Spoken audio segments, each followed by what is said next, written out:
Alright folks, welcome back. Is day 2 of Inktober, and today's is Discover.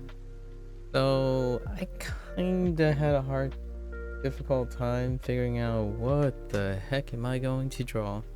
I keep coming back to one thing, so we're gonna work on that. It's certainly gonna be a pivot from yesterday. Let's see if I still have... I might do some...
Alright, I had to take care of something.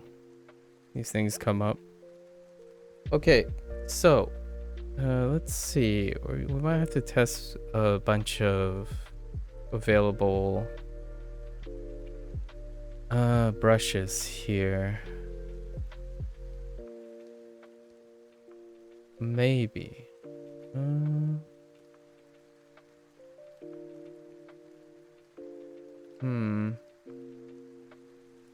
We're gonna have to sample some. Oh, that's white on white. Actually, I kind of need... I don't want this to be a white canvas.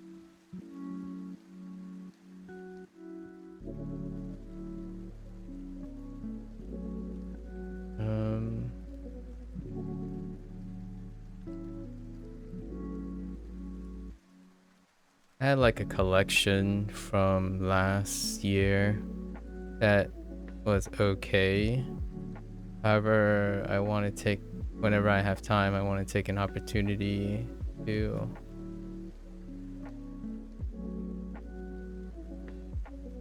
experiment with others.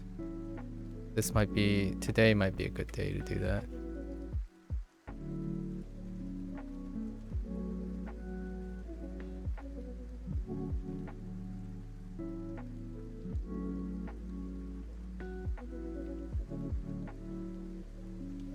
Okay.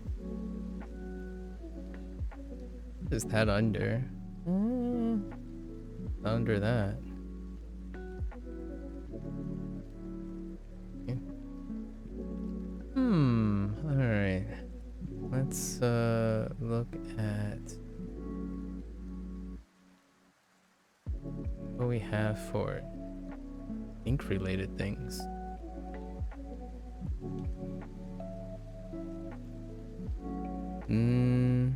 Not quite what I'm looking for.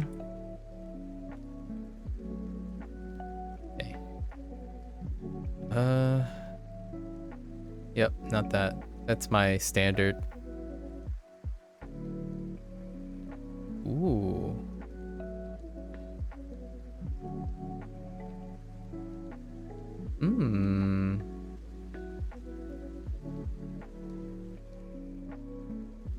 I can't.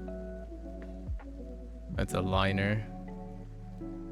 That's another liner. This is my go-to.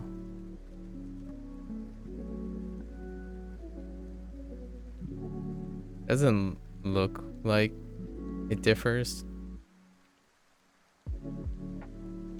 Oh, this is a little chunky. Oh, okay.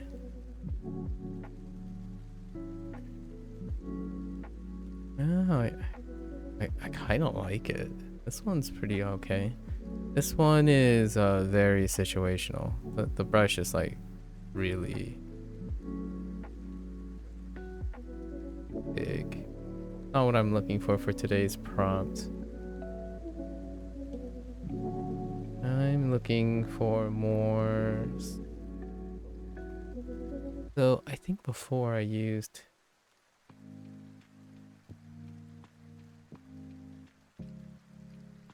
Nope. Nope.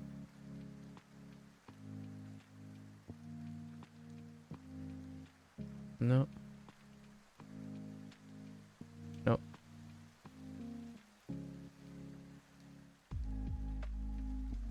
No. Yeah, I'm pretty sure I used something like this. Oh, definitely not that. Yeah. Do I have this? Guess it's more watery than anything.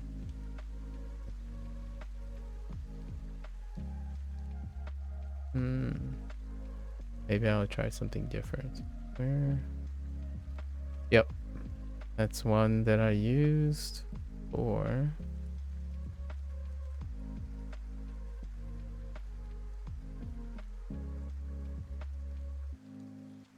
No, none of these other things.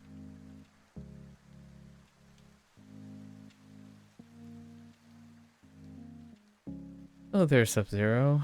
Hello, hello. How are you? No.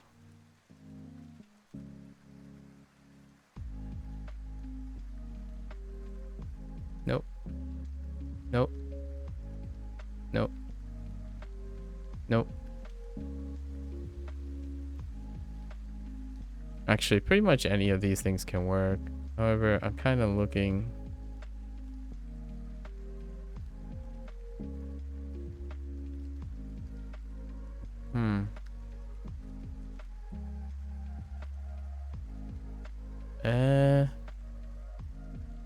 You had a couple of interviews. Oh, how did they go? Went okay. We drawing today? I drew yesterday too. Yesterday was the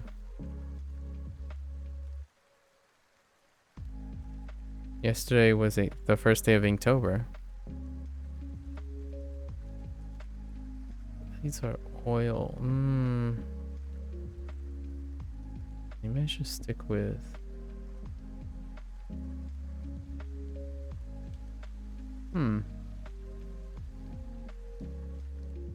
Today, the first step is probably gonna be a little difficult. Here, let me show you yesterday's prompt. Yesterday's prompt was a backpack. So this is what we drew yesterday for backpack.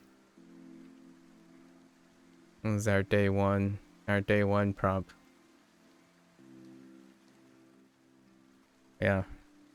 Although this is like a cell shading approach, so we're not doing cell shading today.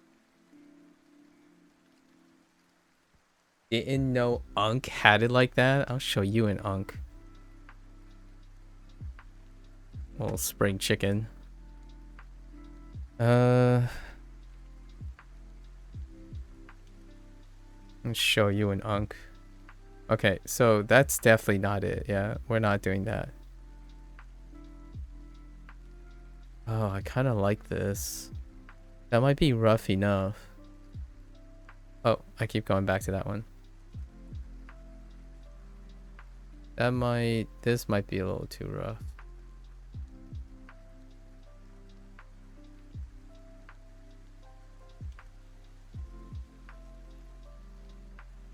I'm looking for something with enough spotted grain that I can use. It can cut down something in aesthetic that I'm trying to get. I think we're gonna use this.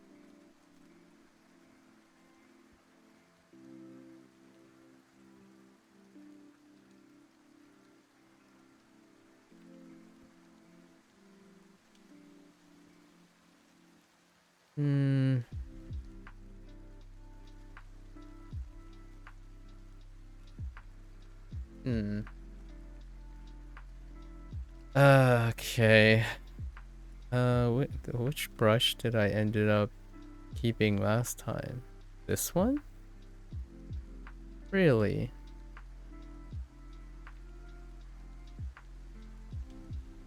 I'm trying to think back to my old stuff. I might have used a water one actually. Probably this. I combined a bit of water. Yeah. Oh, it's this. Interesting.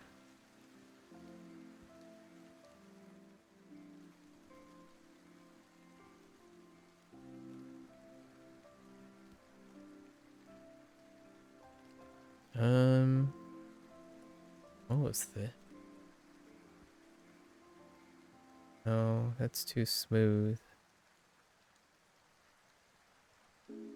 I do like this though. Maybe I should. I think we might use this.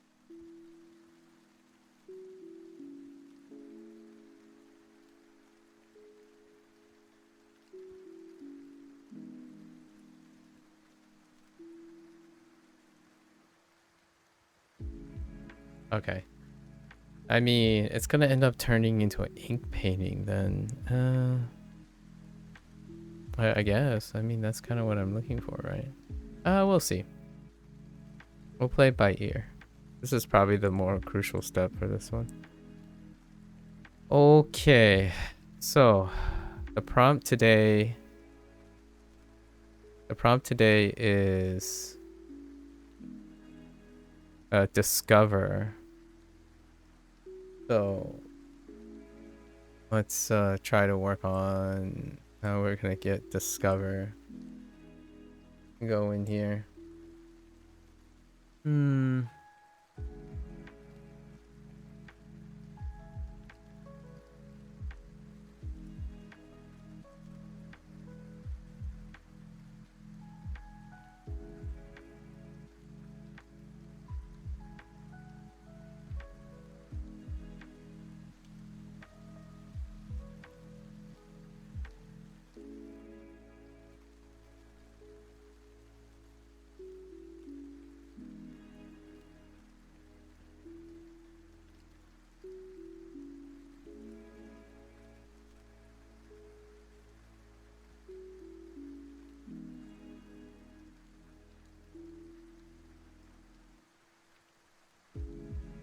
Uh,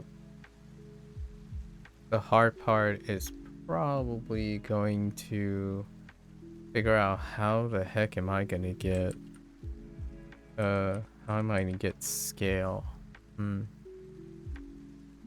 So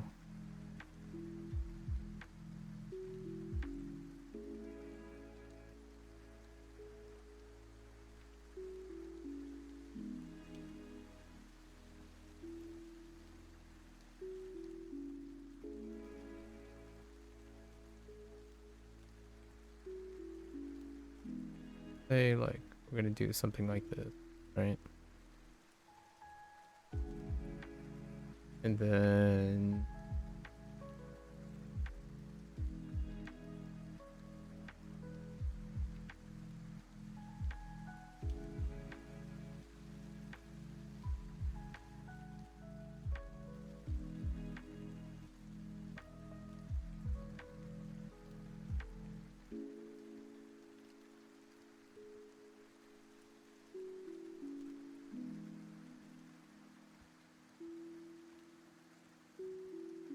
okay.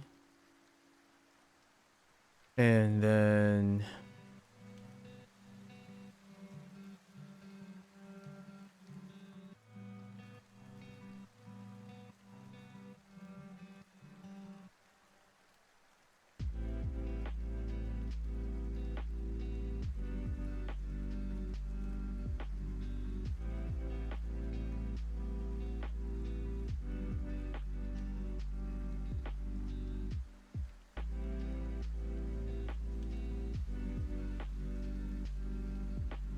if you were a student stuck between these two summer positions, what would you go for?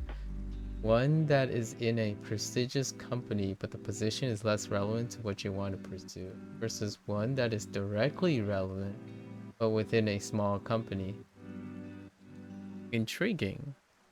A very interesting question. Um,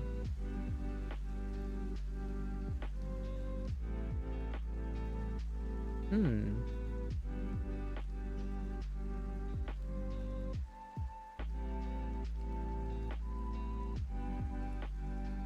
You do not have any other more details than that? Um,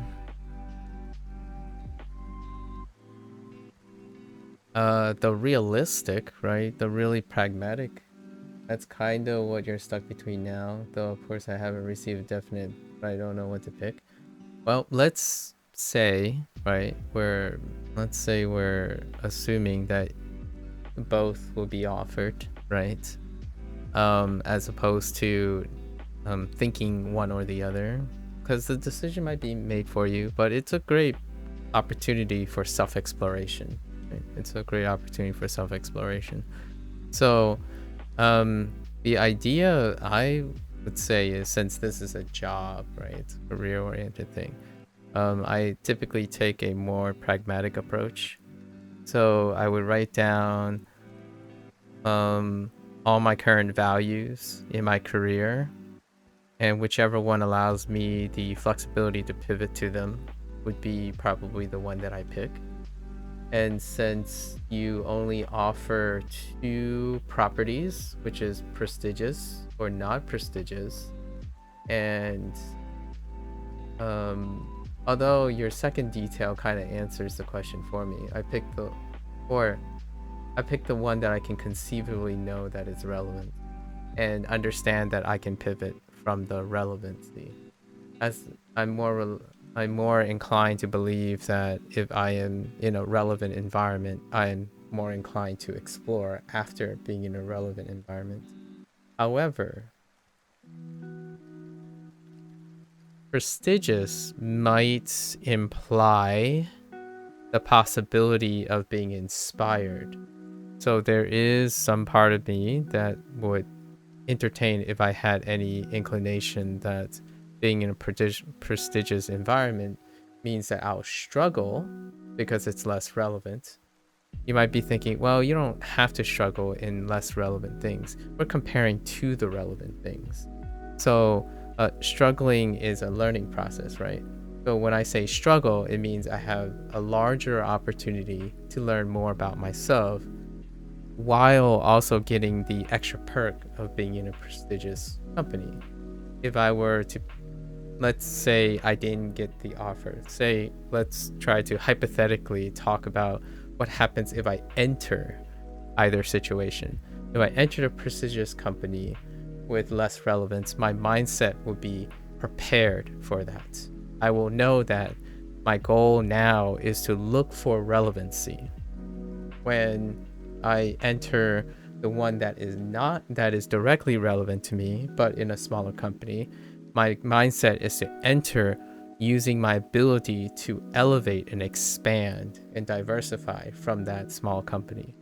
So this doesn't answer any of your question, but for my sake, I would do the thing that it is not offering and rely on my perception that the company's characteristics are providing the rest. So if it's the relevant company, I'm not going to invest as much time into the relevant aspects, but try to expand from the relevant aspects. Meanwhile, if I went into a company that has less relevant stuff, my focus would be to observe and acquire as many things to find relevancy. So then you can like balance it out whenever. So do you think future employees would value the relevant experience in the small company over the other?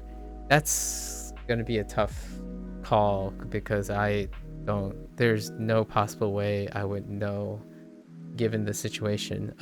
If we were to generalize things,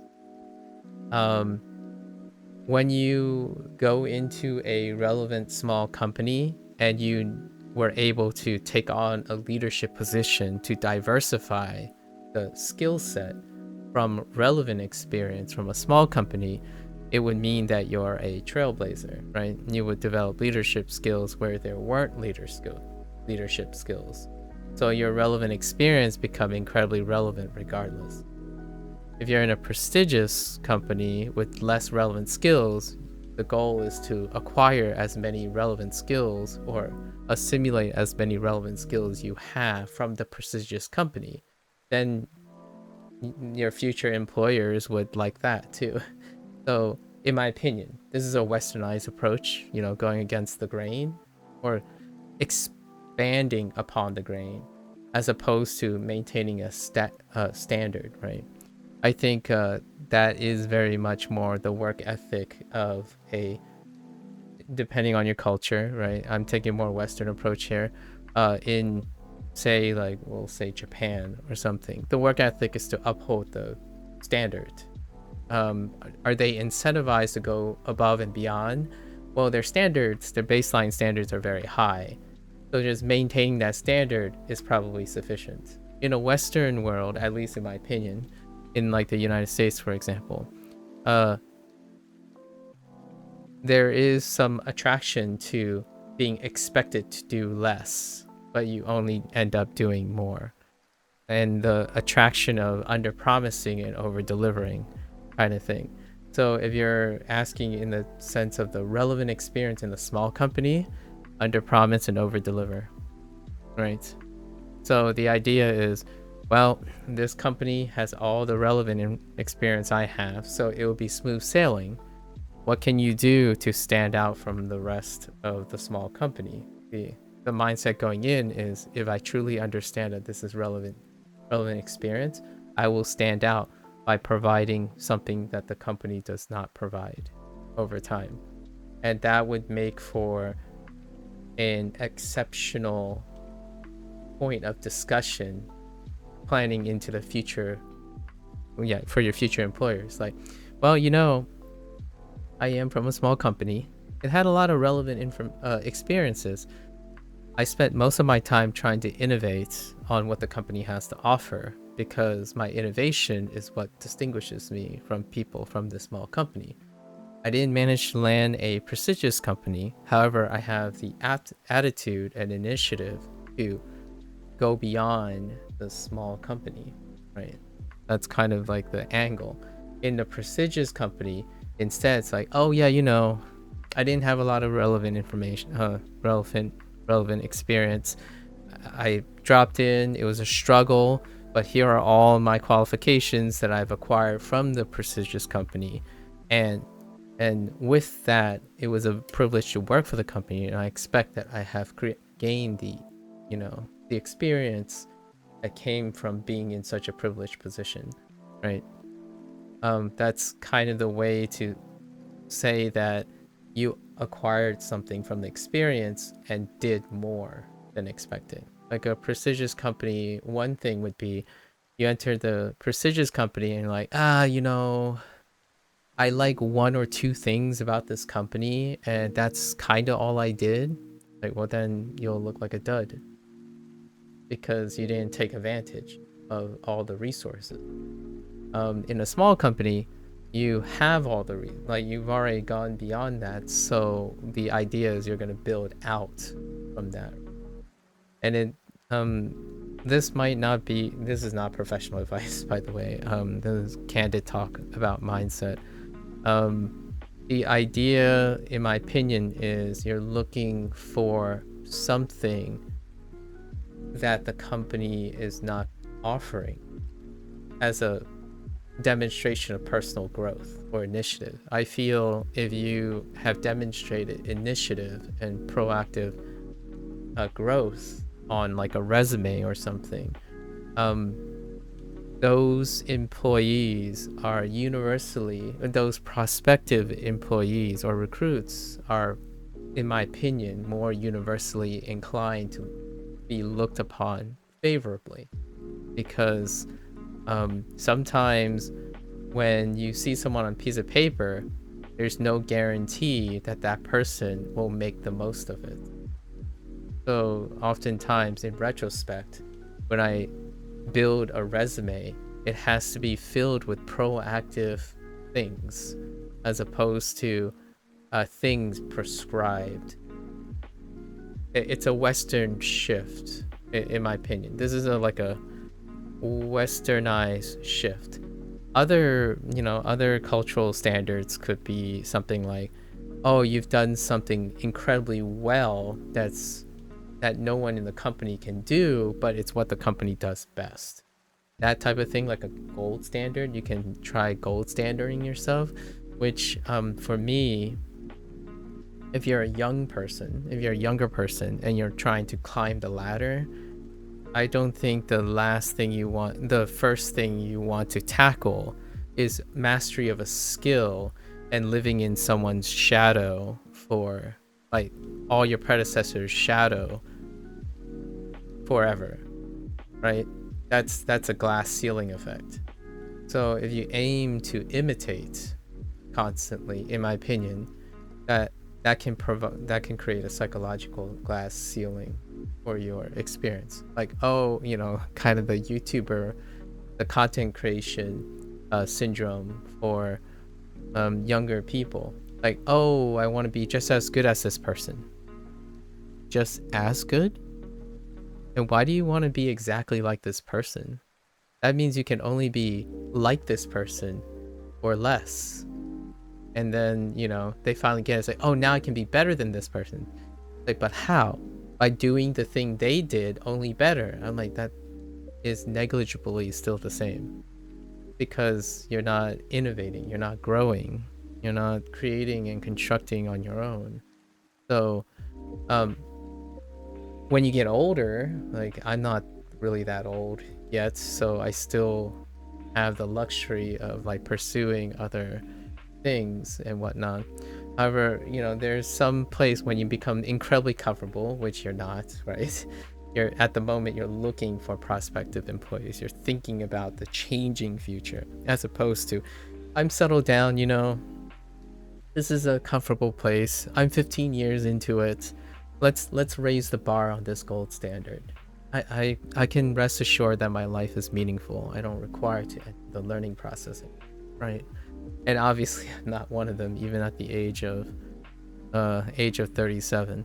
And I don't think I'm gonna be one of those people who feel like I sit on my relevant experience and continue to nurture that relevant experience. So if now that I'm reevaluating the question, I'm more inclined to take up a position where I'm way out of my elements. However, I'm given access to the largest number of pool of experienced people.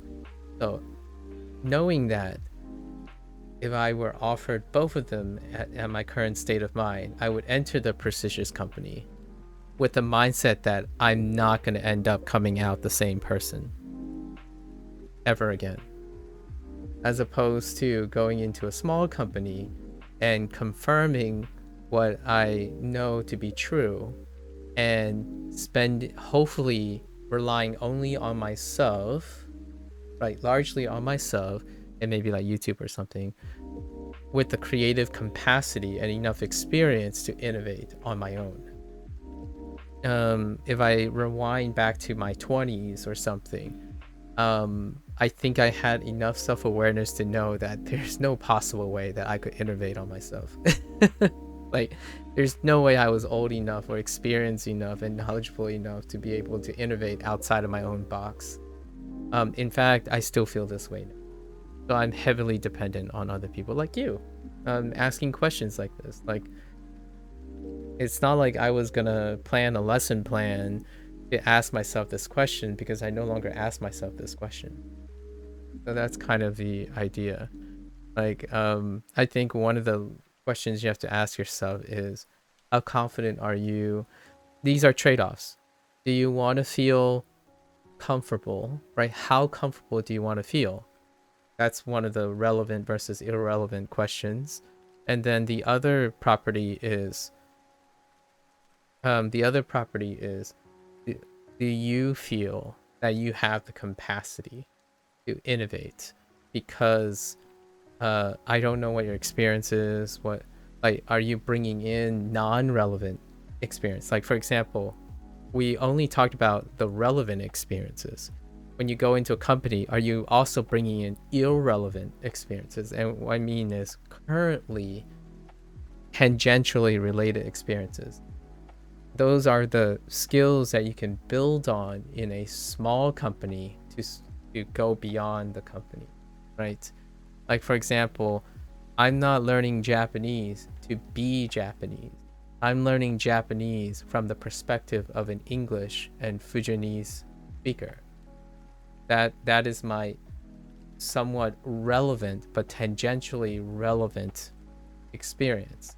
So if I'm going to record myself learning Japanese and Chinese, I'm not going to do what everyone else is doing. I can't possibly do that by cheapening myself and preventing myself from using Fujianese and English. Now, it will most definitely lower your gold standard, right? What is the gold standard in a small company, though? Is a baseline I can uphold. I can uphold the average Japanese language learner and the average Chinese learner. In fact, a lot of people say, like, I grind too much, I study too much. Well, that's comfort. It's relevant experience. I know how to study very long hours and engage myself very long hours. Those are relevant skills. What is not relevant is everyone rejecting their previous experience and making it work. So I personally took up the challenge to make it so that it is exciting to use your native language in different ways to engage in your target language. It might not be the best thing, it might not be the greatest thing, or etc., but certainly it's an identifiable thing. So when someone talks to me and learn Japanese, that is where I go. So when I'm doing artwork, like right now, there are many relevant skills I have that I learned in the prestigious world of the internet. There's no richer source, in my opinion, of freely accessible, yeah, I mean, even given AI generated, right? Freely accessible artwork. The question is, now how do I take as much of that? So I focus on the last 3 years, like the last 3 years during Inktober. I kind of typed this up already in the Discord when I was talking to Blair about artwork. My goal is I'm in the prestigious world of the internet, right? Digital art is everywhere. There are so many people who are incomprehensibly and unfathomably more skilled than I am. So the goal is I know nothing. I have so many irrelevant experiences. However, I do have some relevant experiences. So I took those minimal relevant experiences compared to the irrelevant ones, and I used my analytical skills, right? And I took as many elements as I can, knowing that I won't be able to match the mastery. Instead, I took all of that and built something of my own, and that off them. So now my artwork is a combination of, like, an amalgamation of whatever I could collect in a small period of time. So that, like, day one's prompt is a combination of basically only drawing once a month every 3 years, and then like some on and off like TLC. So that's pretty much how I approach language learning and everything else. So that's probably a more of a projection of my own approach to life, if that's what you were looking for. The irrelevant experience is a position in automation, which is what I specialize in during your bachelor's. Okay, so I would say you can become relevant. Yeah, so it can be okay. However, for my own sake, I would like to move away from that field and pursue hardware position, which is what the other position is. Wait. So the automation one is the small company, and the prestigious one is the hardware position.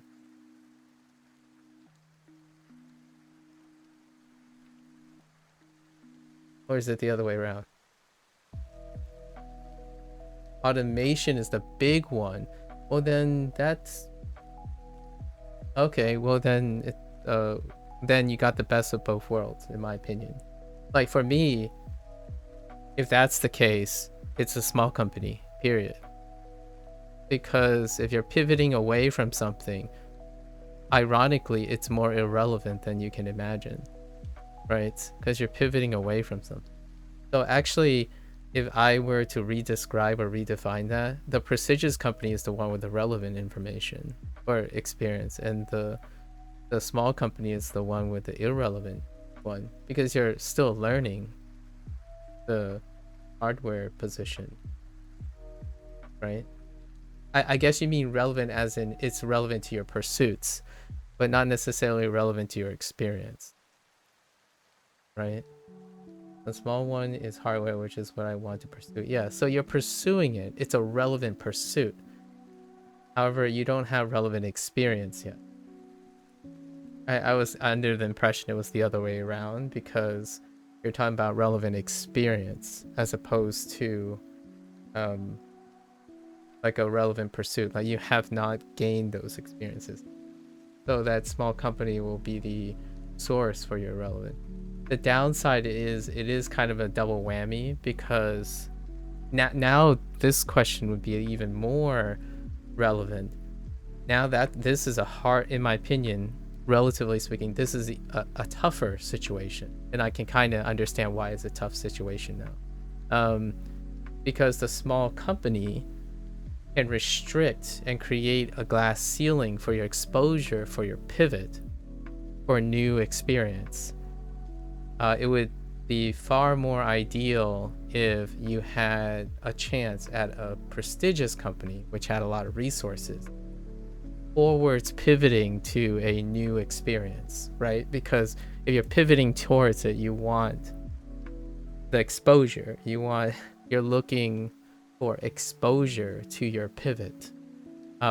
Otherwise you won't be able, like, one wouldn't be able to intuitively see what you sample enough exposure to know where you're going, where you want to go. So that's kind of a tough decision. Largely though, if your pursuit is pivoting away from something, exposure, you weigh how much exposure potential you have. In my opinion, one of like the top 3 things I would say is look at the company, look at your choices. Which one will help you gain the most natural exposure, because your time is going to be directed into that position, right? So even if you say, oh, I've heard this before, this is one of the traps where, like, oh, well, on my free time I can expose myself to different things, right? On my free time I can expose myself to different things. However, most of the time it's an underestimate of how long it will take to the time that it takes from the position will take time away. It's very difficult to predict. So oftentimes I would say invest in the thing that you have to do. So exposure, to gain exposure, the thing that you have to do has to supply that much exposure. I guess what I'm afraid of is picking the hardware position and then find out that they're assigning me paperwork, and that's not actually learning the relevant knowledge that I was going in for anyway. At least with the big company, I have a big name to show for on the resume. Wait, you mean like after you get the job?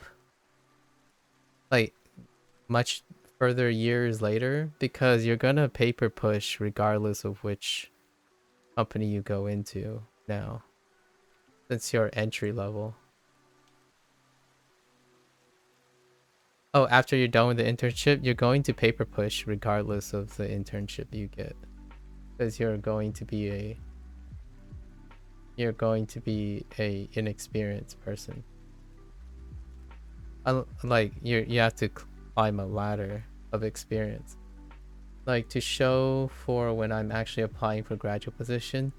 I think the realistic take on this is that you are just as likely not going to get relevant, like get experience exposure in both cases. So for example, at a small company, you might be able to shine. At a big company, you might not be able to shine. So what I mean is you're relying on the idea that you'll be equally as successful in both situations in terms of exposure. Um, that's a difficult thing to gamble on.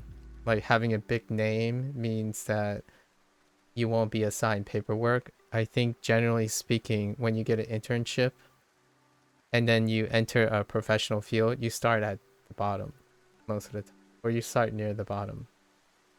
It's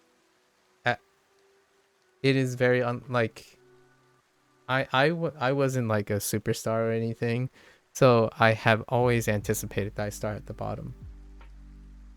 Like right now, I might say, "Oh, my resume has a prestigious degree from somewhere." That might give me some leverage. However, in the back of my mind, it's like I haven't been doing relevant experience for a while. I start at the bottom. That's the realistic perspective.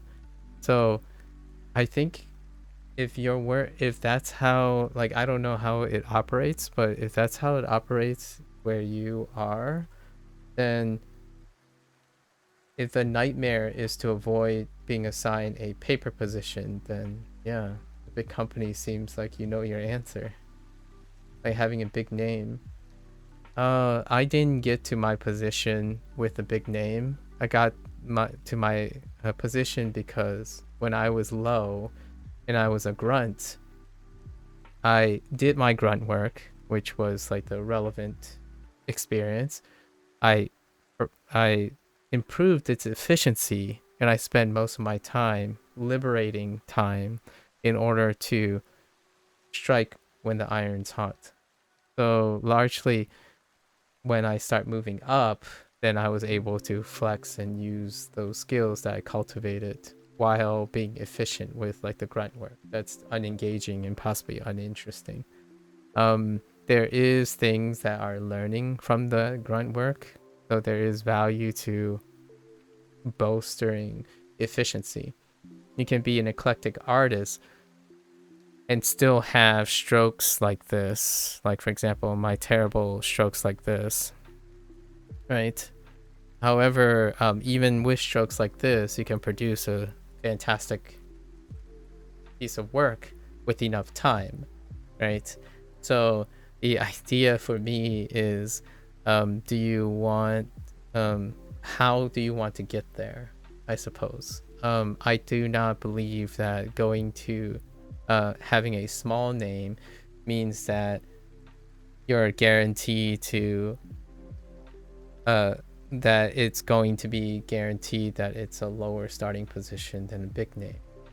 With that said, though, obviously, ideally, big name and relevant would be fantastic. When I think about big names or prestigious things, you're also in a large ocean, right? Like it's hyper competitive then. So if you ask yourself, are you a shark?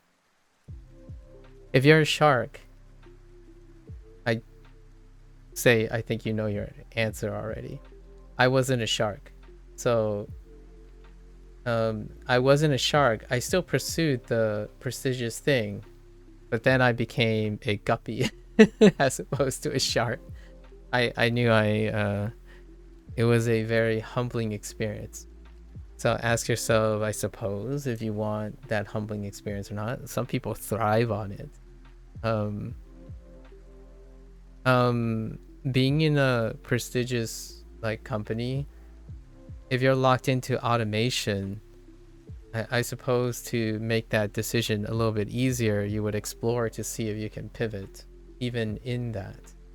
Like, for example, if the big name gets your foot through the door and elevates your higher entry, then I would see if there's lateral movement, like you can integrate new ideas into the automation or pivot from there if you have the liberties.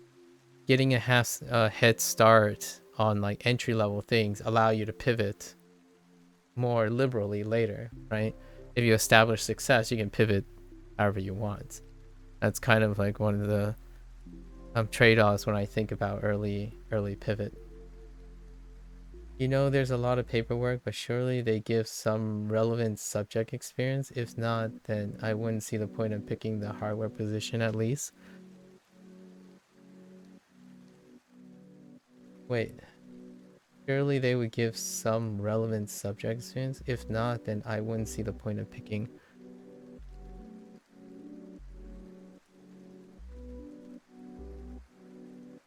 Wait, so you want relevant experience from the hardware position that is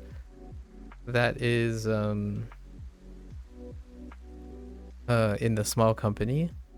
I don't understand the nature of that comment.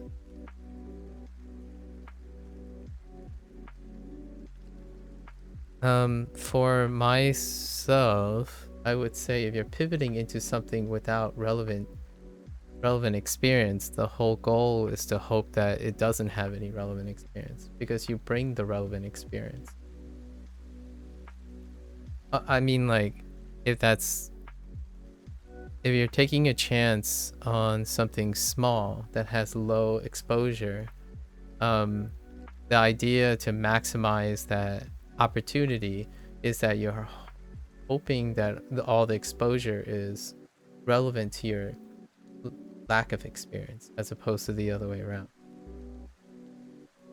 I understand that later you would want a career or a position that harnesses your relevant experience, takes advantage of your relevant experience. In the beginning of a career, you're looking for the most amount of exposure, unless you're already a superstar, which I've definitely met some peeps who feel like they were superstars from the start. Yo, nani o kakimasu ka? Now, when you use the other kaku, Lotus, I feel like the other kaku would be more likely.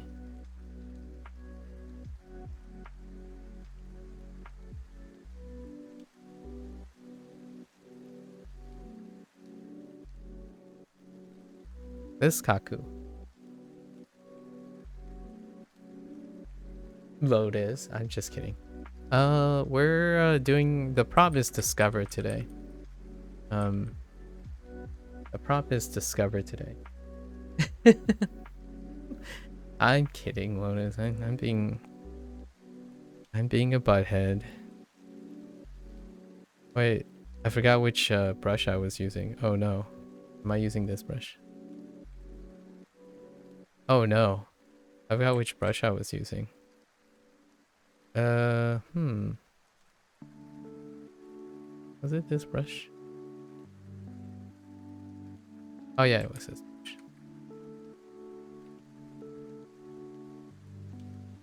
You made a mistake, you done goof. Oh, well, we were drawing something. However, Sub-Zero asks we're having a digression moment at the moment. I'm trying my best to make it relevant. Again, relevance. Yeah, so that I kind of think you already started leaning towards, I mean, based on your response, Sub-Zero, it sounds like you have your answer already. Go for the big company. if I'm reading the subtext properly, go for the big company.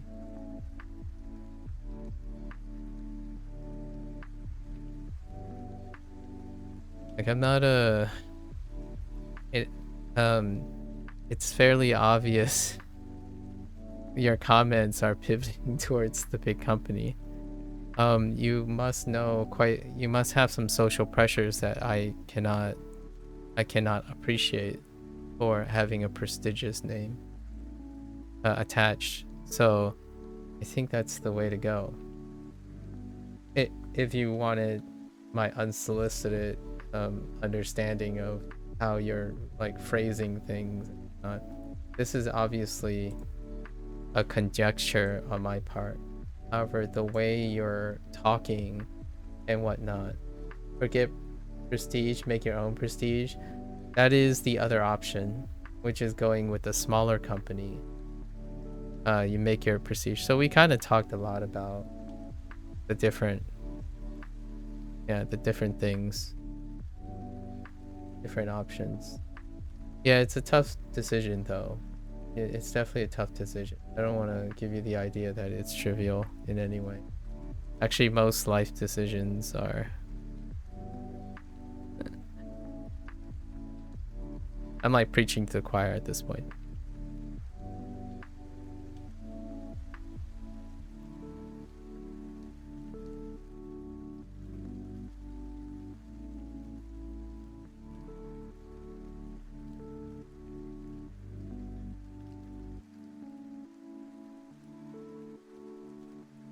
Oh, wait.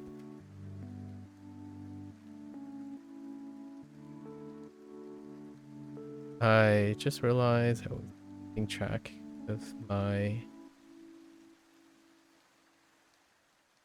layers, because I do need to keep track of my layers for this piece.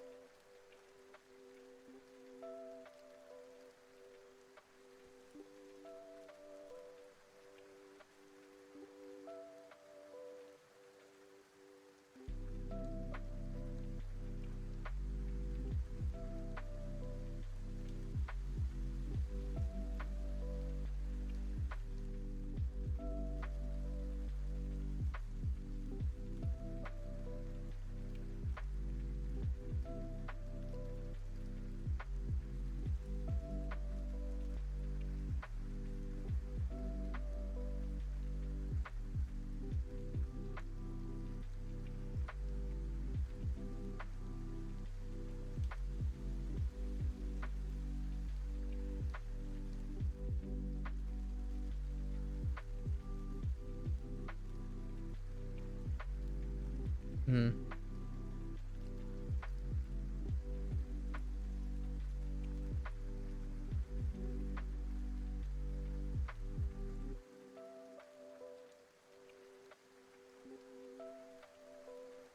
Don't mind me. I'm basically outlining the composition at the moment.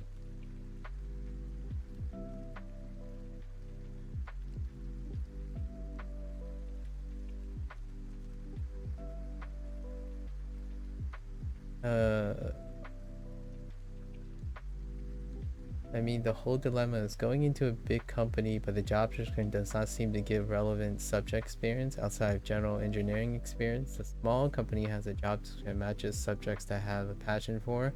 I mean, they're both going to give me the same learning outcome, as in just doing regular paperwork. Then yes, I'm pivoting towards yes. That's my thought. So if you have some inclination to understand that they're going to give you relevant regular paperwork, like both of them, exposure comes next. So big company is the exposure. Exposure gives you the opportunity to get, since you're both going to get general engineering experience, exposure, right? Big company has more likelihood and probabilistic, if you're a proactive person, which I think you give me the impression that is, exposure trumps relevant experience. As in, like, yes, the small company has a job description that matches the subject that you're passionate for. What are the chances that a big company with lots of exposure will also provide that unintentionally, like inspire you to do things? So I was thinking from, I don't know you well enough about your aptitude. I would have to be like your educator or some, or academic counselor who has like access to your experience and your academic inclinations. Generally speaking, if you're someone who is able to innovate and create, I'll take a Lotus approach, create your own innovation, exposure will provide a higher likelihood of having change you, like your learning experience will have a higher chance of producing larger number of opportunities and outcomes.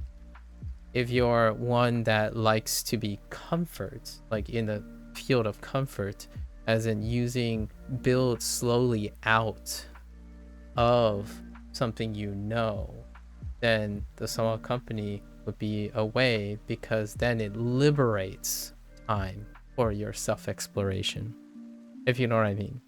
So, um, let's make this related to language learning and drawing, I suppose. One, like, that's kind of how I'm approaching dueling. It's kind of funny in that way. You practice your foundations. Your foundations become incredibly efficient. That liberates your time for self exploration. Small company, large company, you're going in, you know you're going to be doing grunt work likely, right? However, you have the wealth of the entire internet and you know what to do with that wealth of information. Create something new. That's me and drawing. I don't use drawing approaches by practicing fundamentals over and over again until I develop and slowly stretch from that fundamental, because I don't have the time to do so. So in order for me to compress, it's ironic because I'm doing the opposite for language learning, or I'm approaching my self-study in a different way because of self-study. In drawing, well, I'm using a different approach. I take, quote unquote, the best of the internet, which is pretty much everything about art at this point, especially digital art.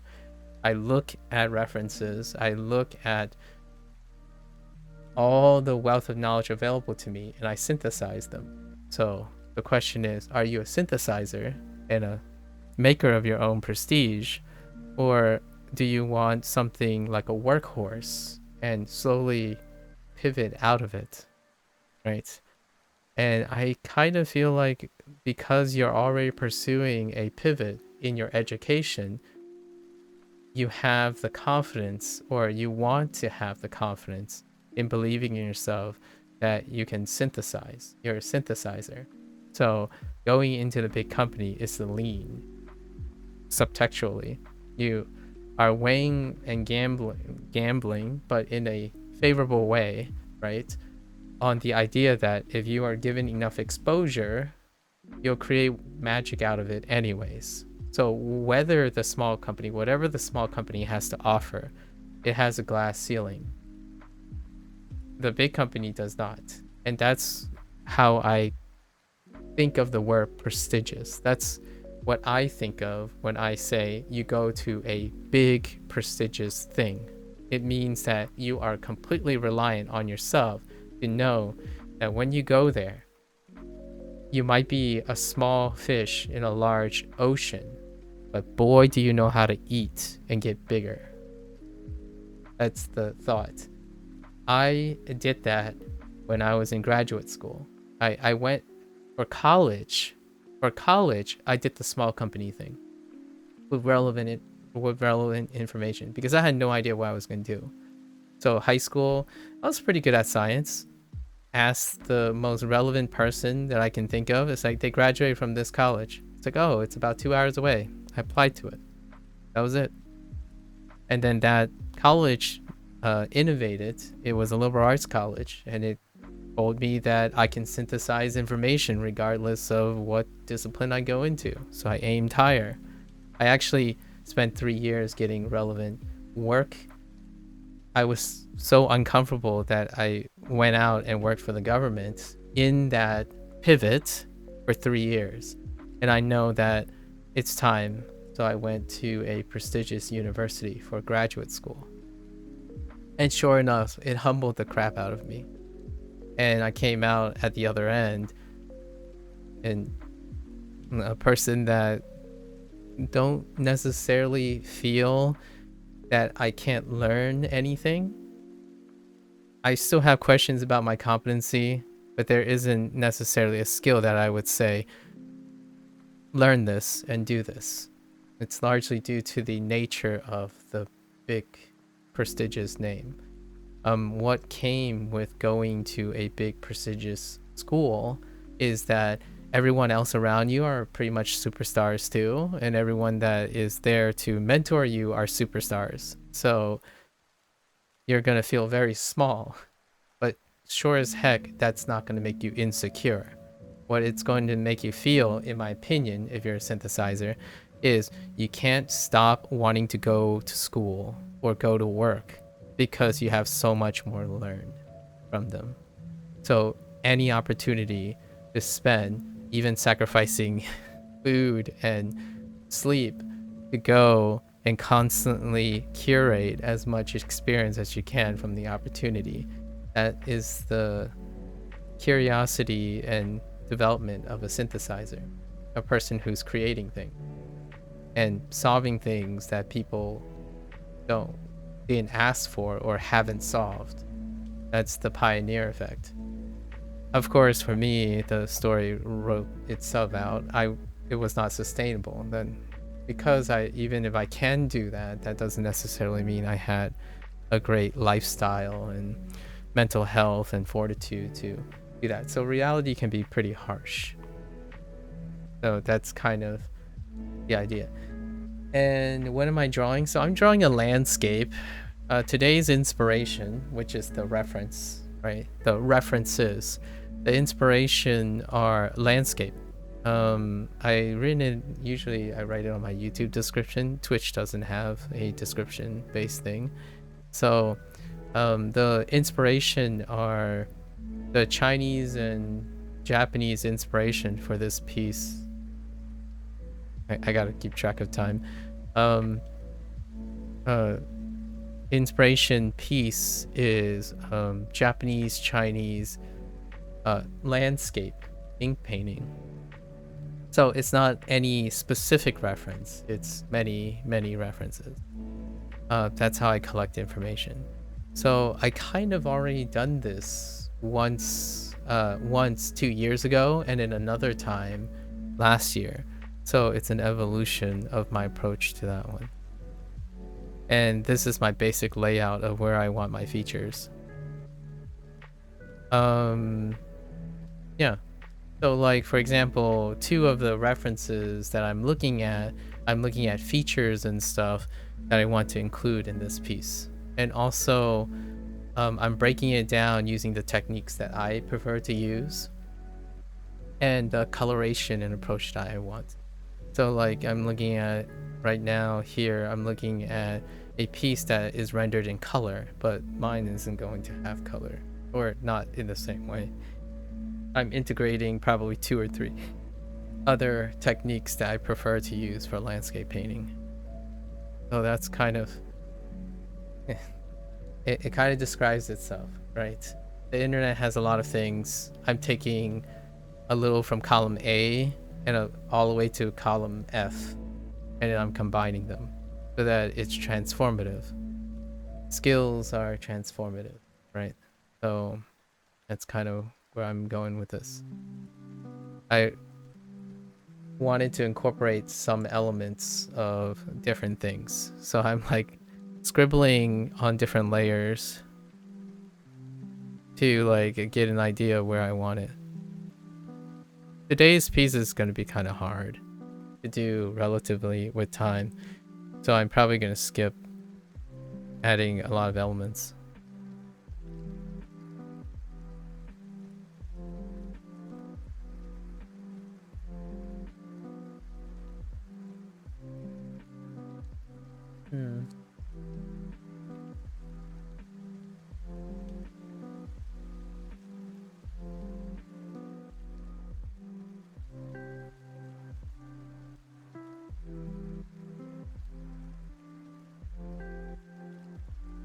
Uh, the prompt is discover. So I wanted to do something that had like scale. So we're doing like a scale thing. Something that makes something big. This looks like a mess now, but that's the nature of artwork.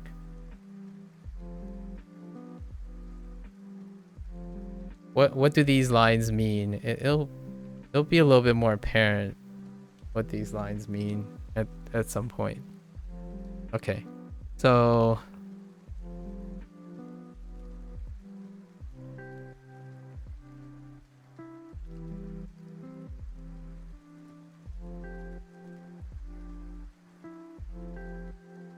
and obviously this is probably not the way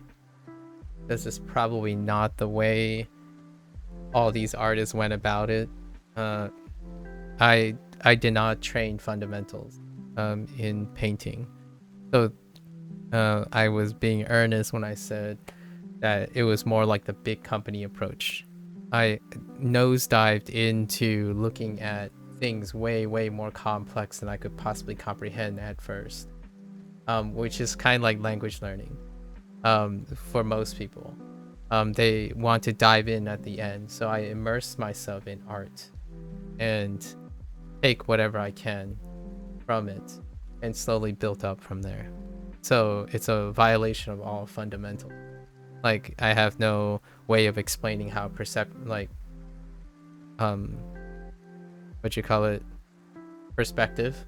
I have no understanding or fundamentals of explaining perspective, color theory, shading, lighting, design, line things. It's everything done from immersion. It's quite literally the opposite of how I'm approaching language learning. The reason why I swap up learning techniques and things is because you never know how useful they can be. So my artwork is probably incredibly cringeworthy when it comes to a fundamentalist or some sort of professional artist, right?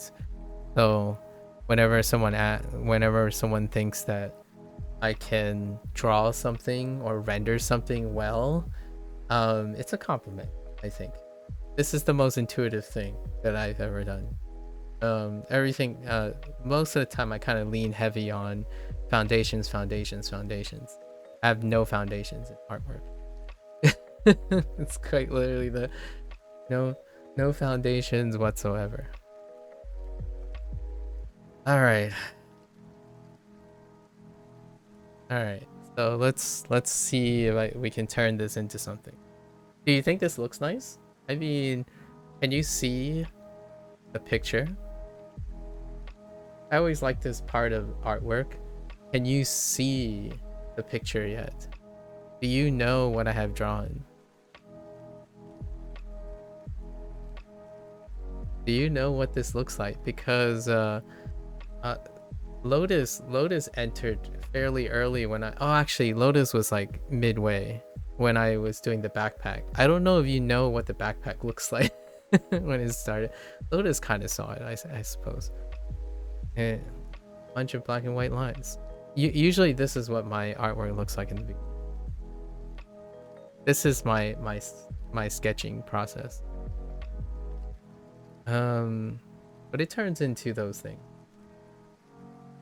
All right. So how am I gonna do this though?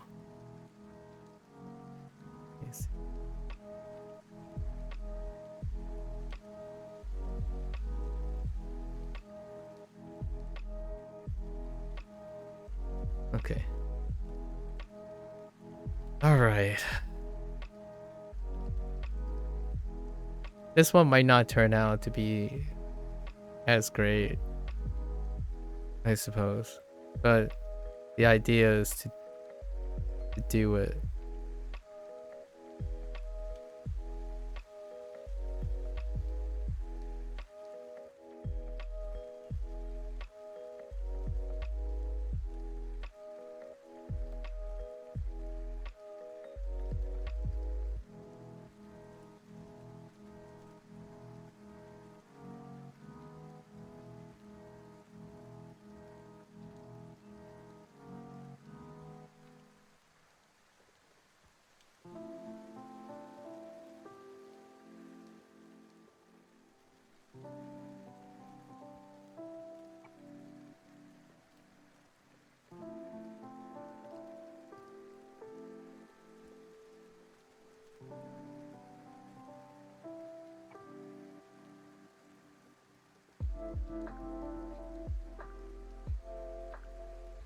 Nah, I'm not gonna do that. That's... We need a different texture. Let's go with...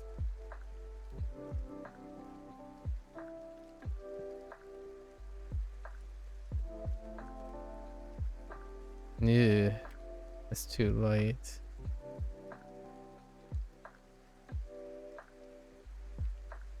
Ooh, wait.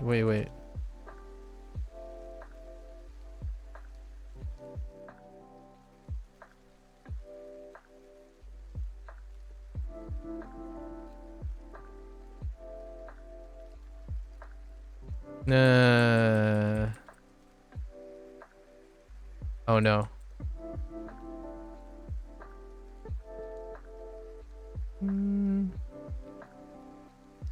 Let's try again. So I have this thing. I have this texture or like this thing in my mind. Oh, there, Angel. I have this thing in my mind, but I'm not being... I can't quite... Maybe I'll just use this brush.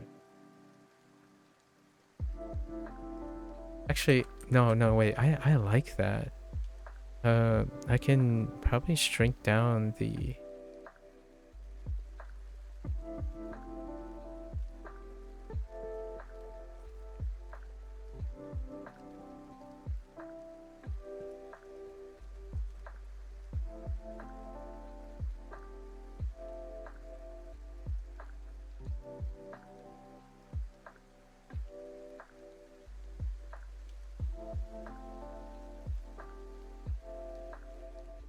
Maybe I can combine these.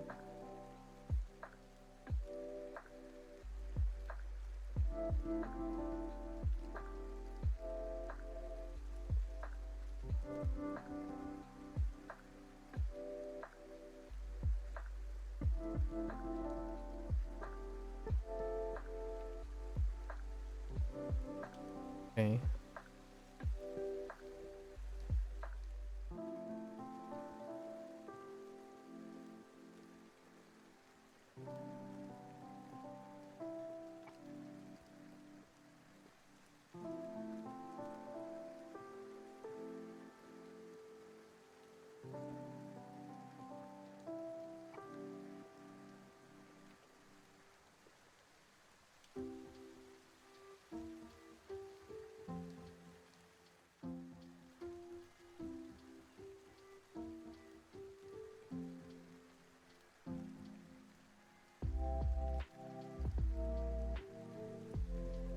Okay. Yeah, okay. Sure.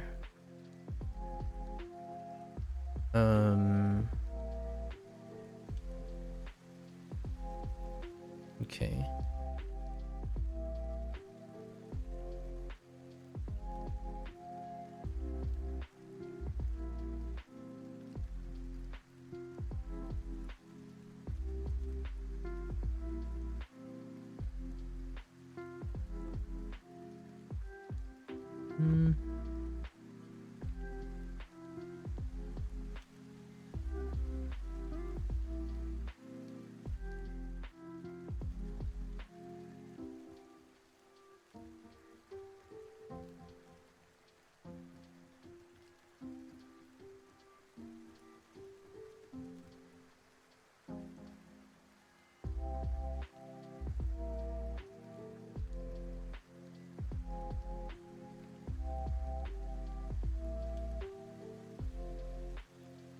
It's largely going to be black.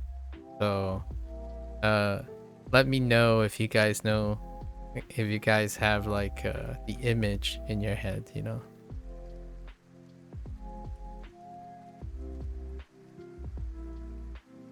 Oops. Wait. Oh. Wait, did I screw up? Oh no.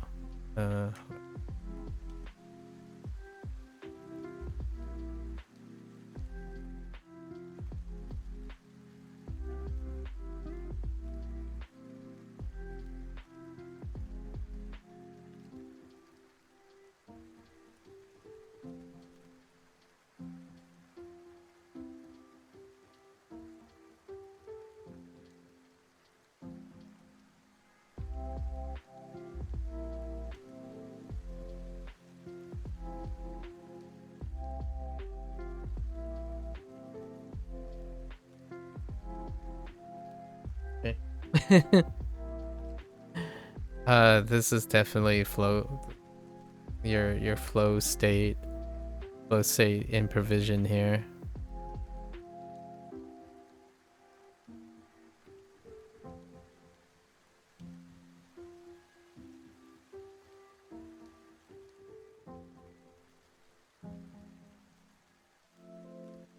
I would do a Bob Ross impersonation if I could, but nope, not good with my Bob Ross.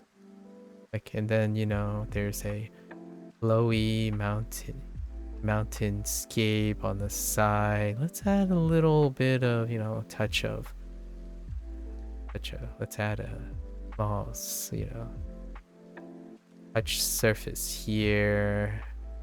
And sometimes we have a very flat spot here, which is interesting. And then you add a little bit more here,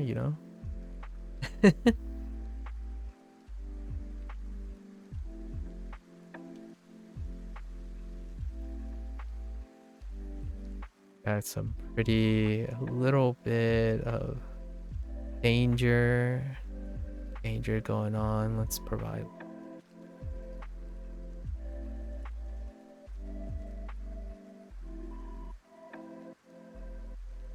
smooth this out a little, make the surface a little bit more gentler, a little bit more welcoming,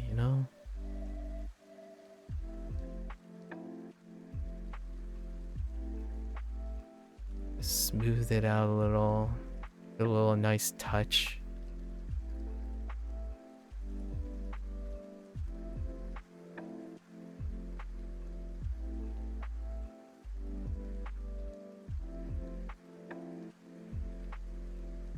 That might be a little too.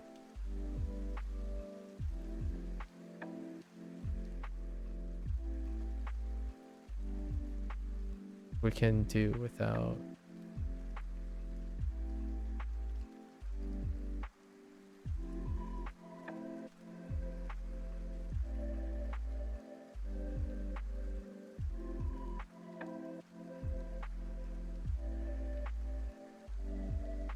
Better.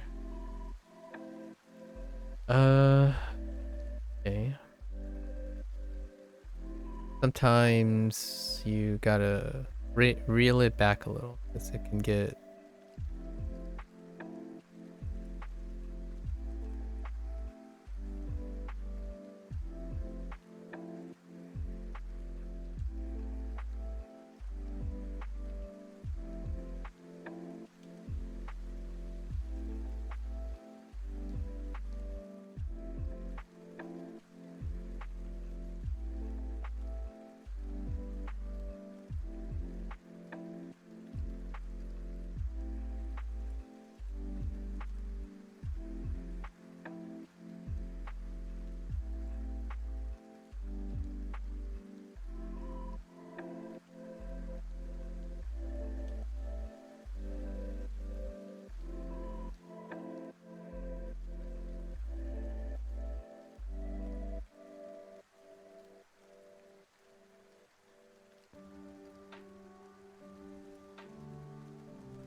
Hmm.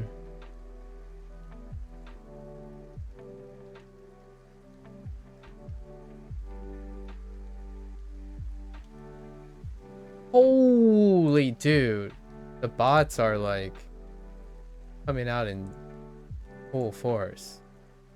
Wait, do you guys actually see these bot messages? Like, I think they're getting more aggressive.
It's not looking great so far.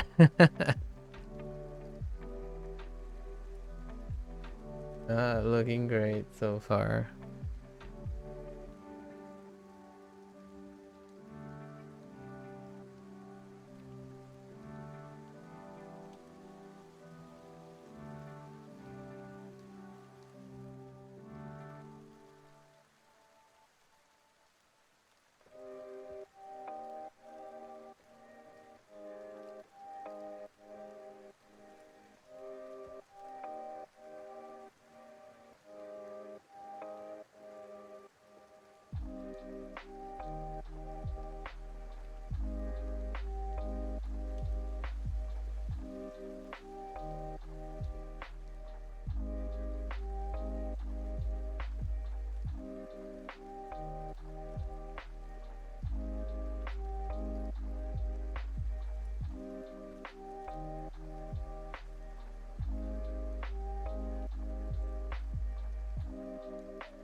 Oops.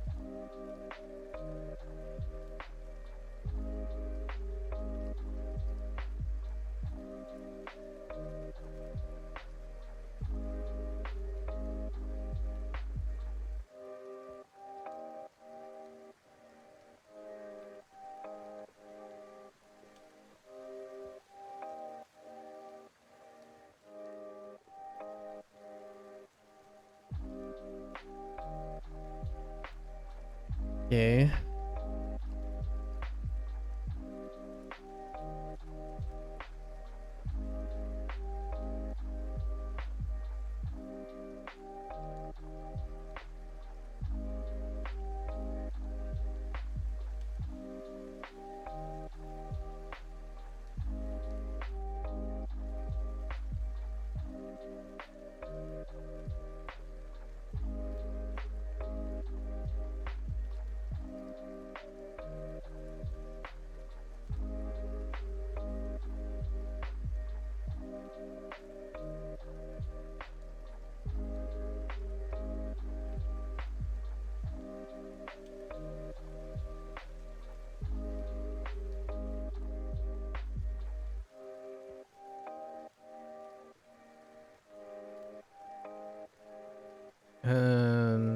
Okay, how do I do this part?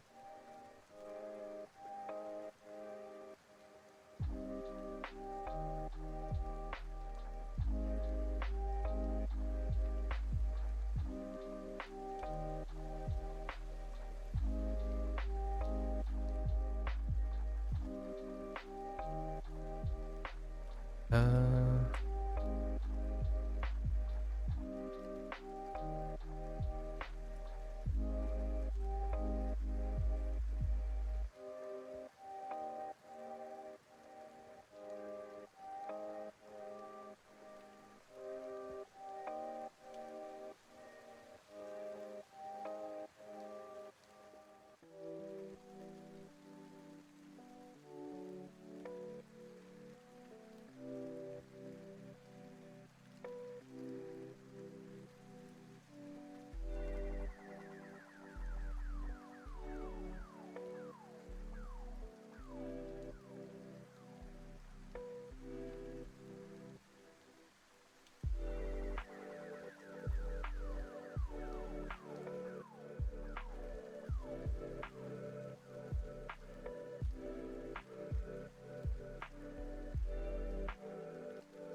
hmm. No, it's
Okay. All right.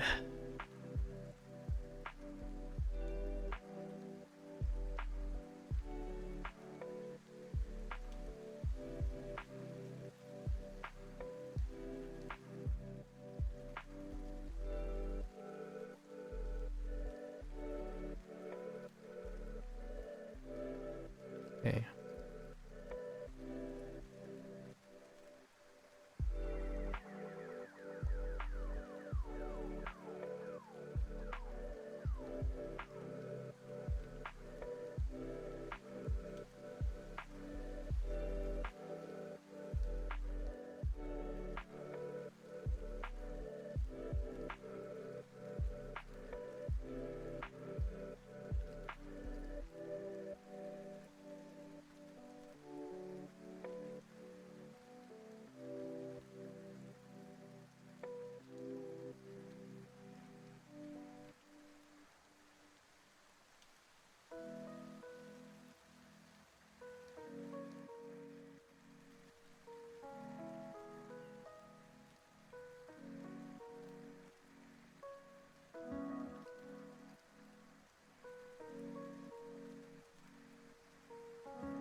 Oh.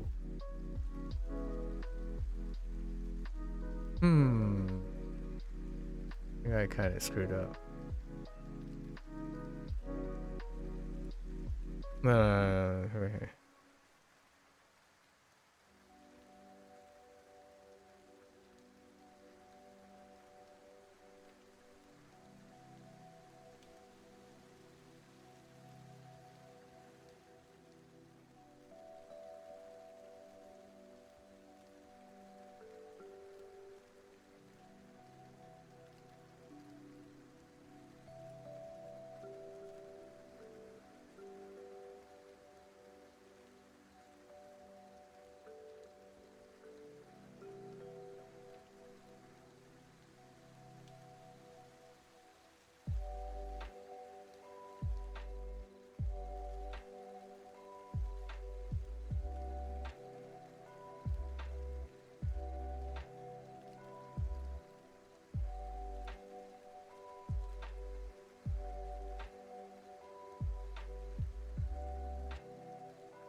Right. Just kidding.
Oh, okay.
Uh, I don't know about this one.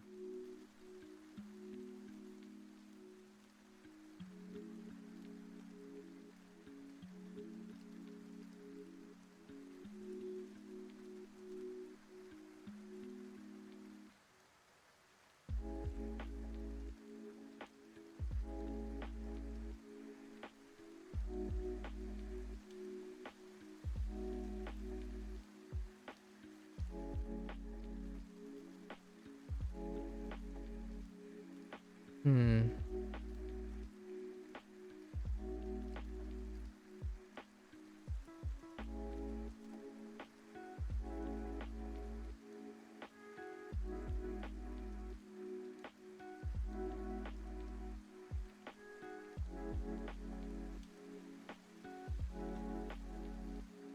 Hmm. Yeah. Probably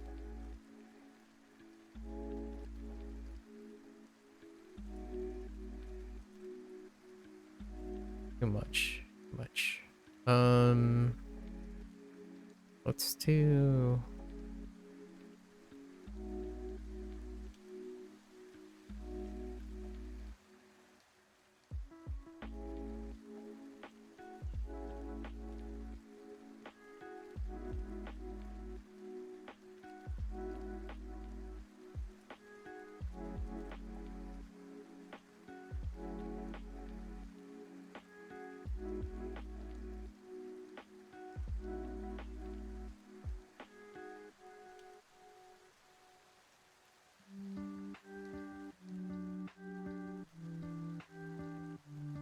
Hmm. Yeah, I haven't really figured out what I'm gonna do here. Maybe like.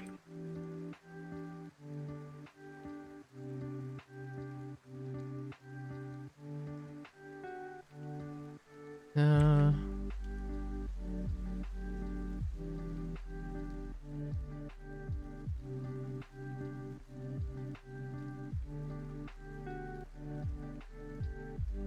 it could end up just being completely obscured.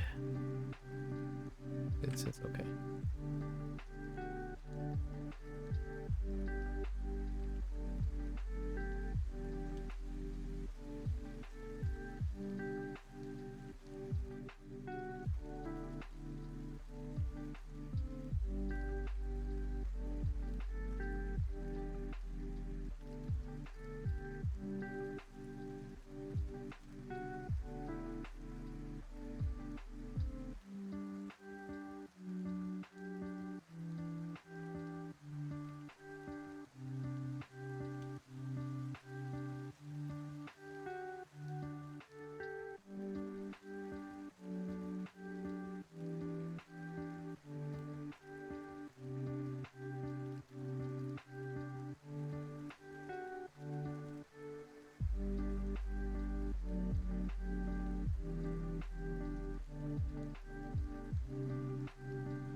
Oops.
Hmm.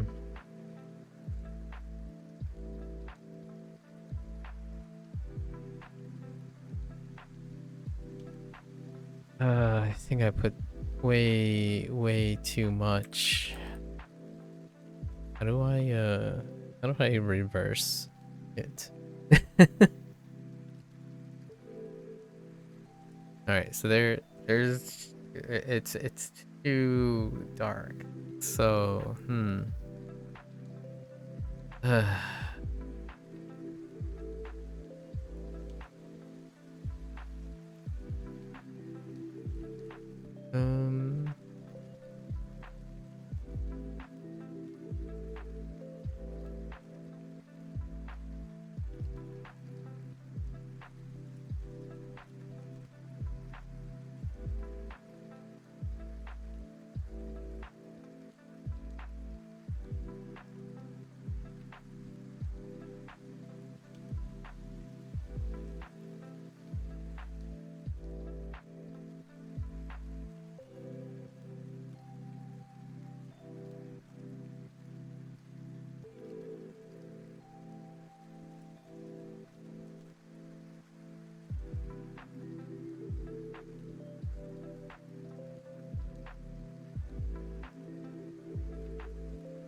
That's okay. Uh, oof. Wolf. Okay.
Hmm.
Hmm.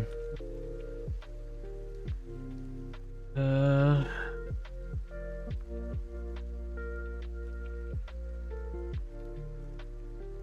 Okay.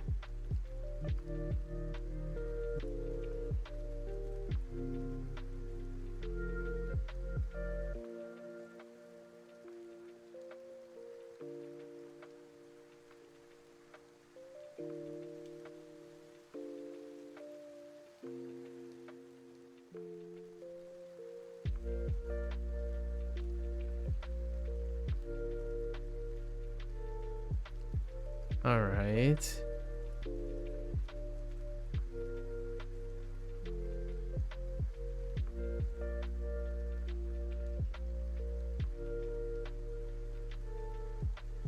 Oops.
Okay.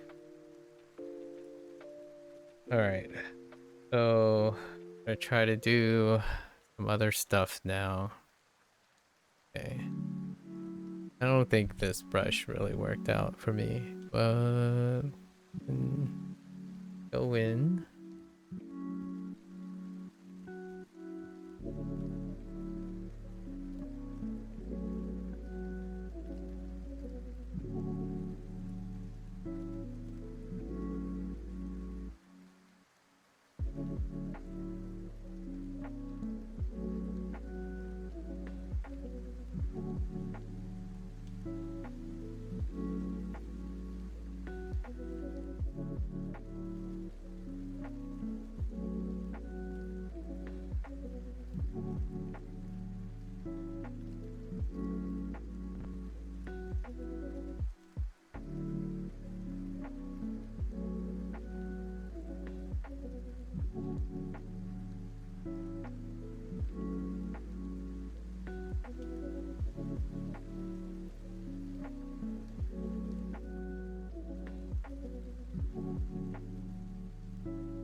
This is one of those things where uh you hope the more time you put into it, the more it irons itself out.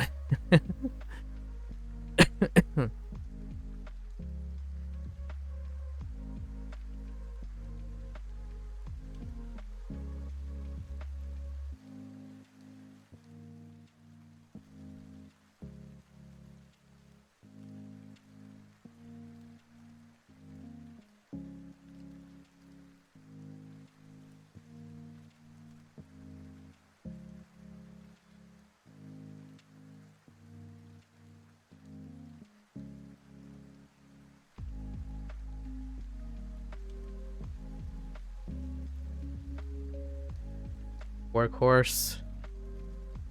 It's a workhorse piece.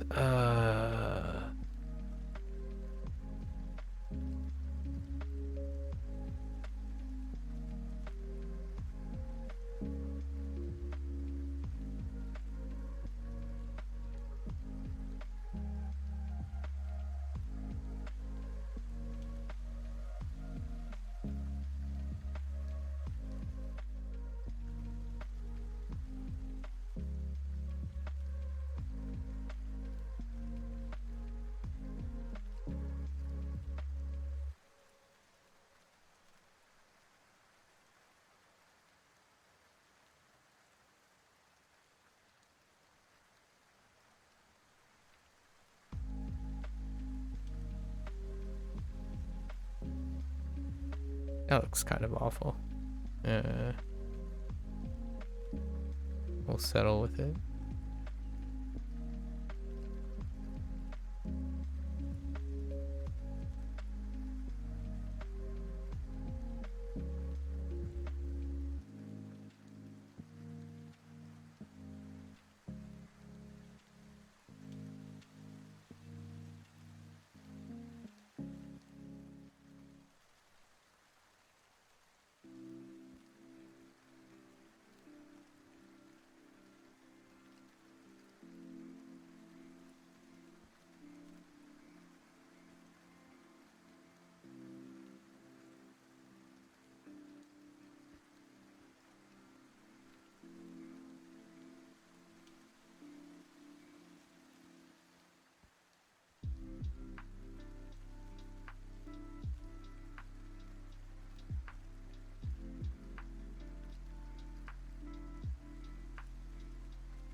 Hmm.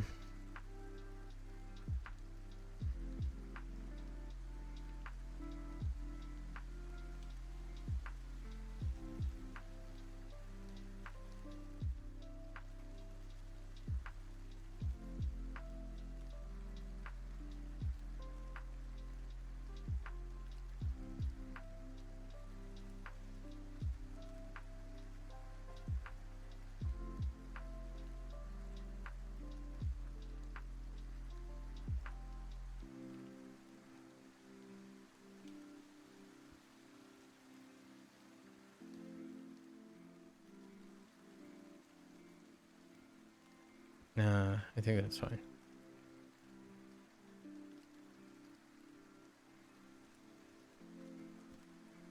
Okay. So. God, 1 hour. Make this. Okay.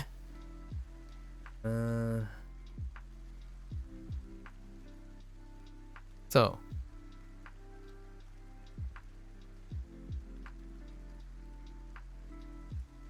Okay. Time to try to make some magic happen, I suppose.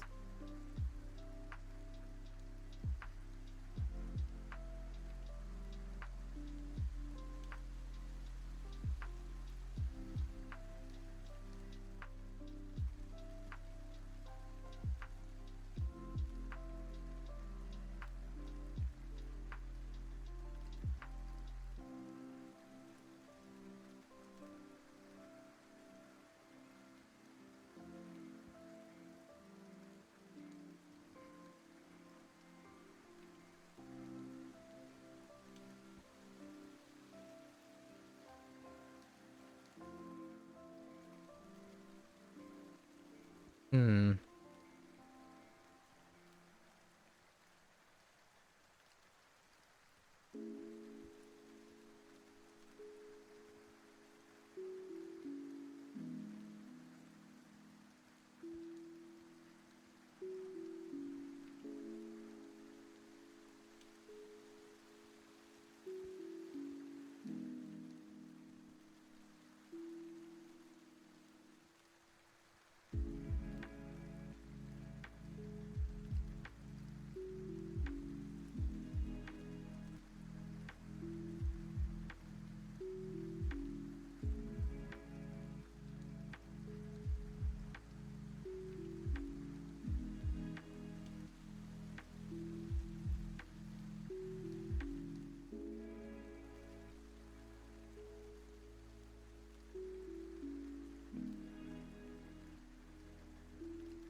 right.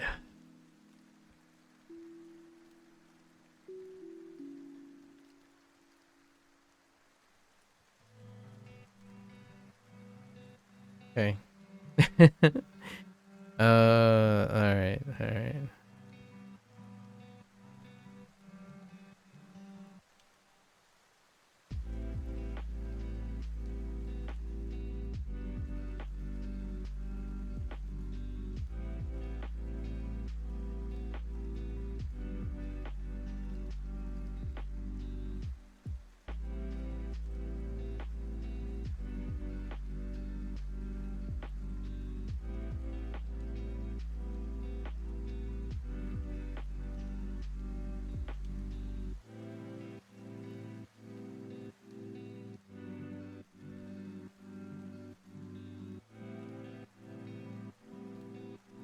No, that's the.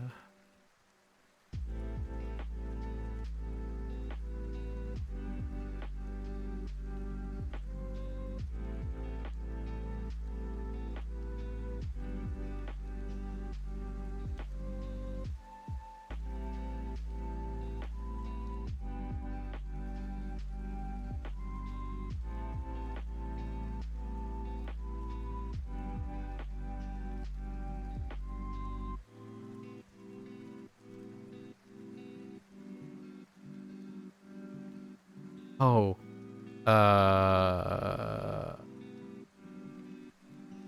Ne?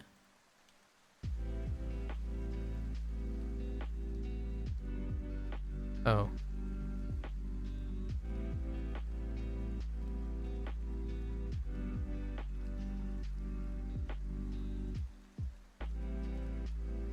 Okay.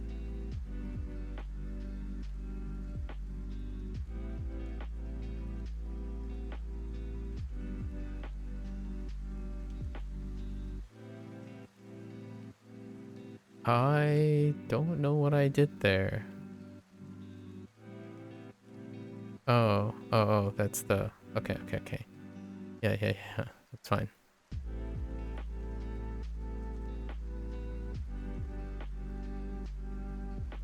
Fine.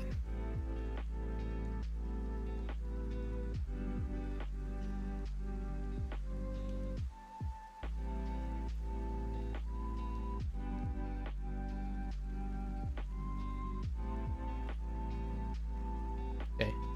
I don't think there's any unreasonable overlap. Okay. All right.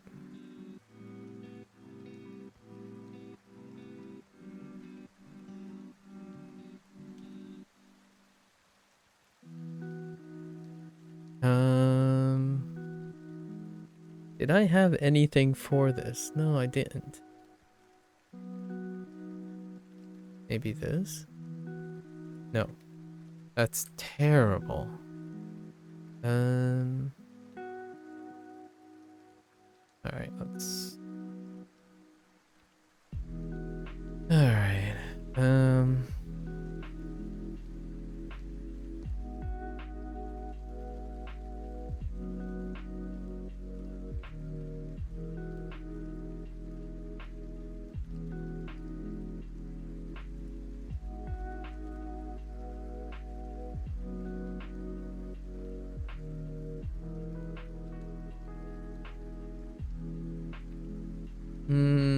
Okay.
What am I gonna do with you guys?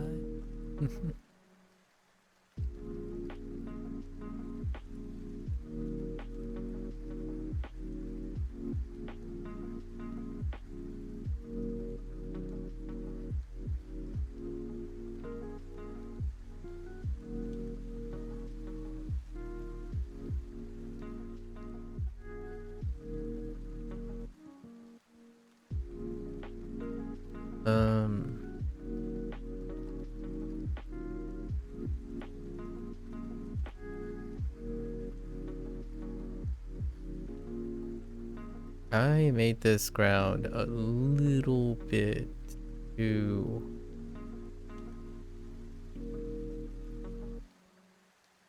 Should have broken up the mid ground a little bit more. Okay. Okay.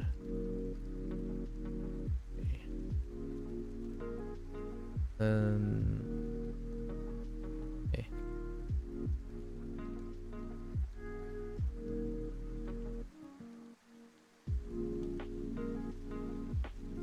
Wait, what the heck? Oh, right.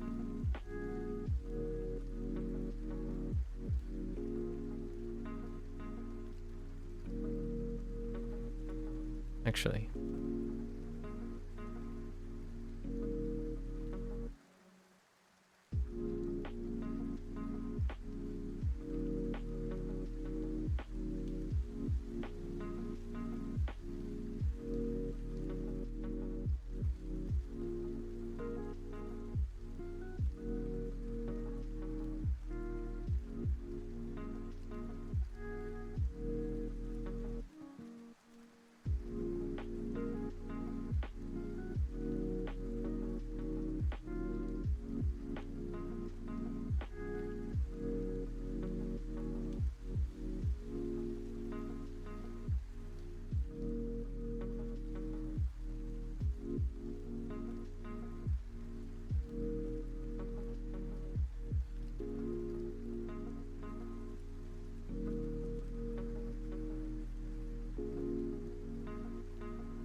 Okay.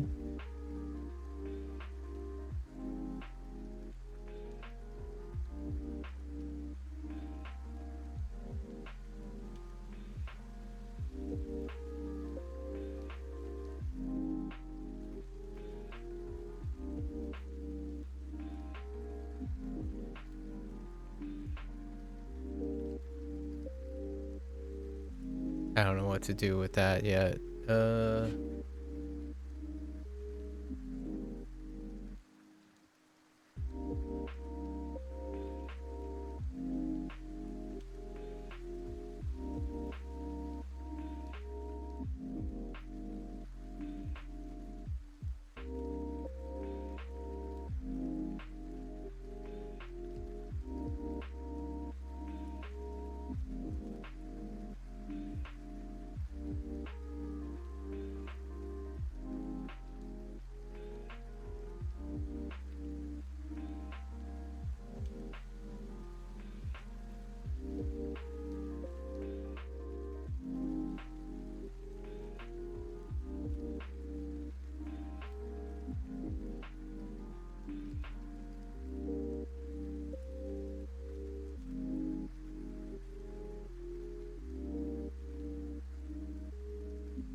Okay.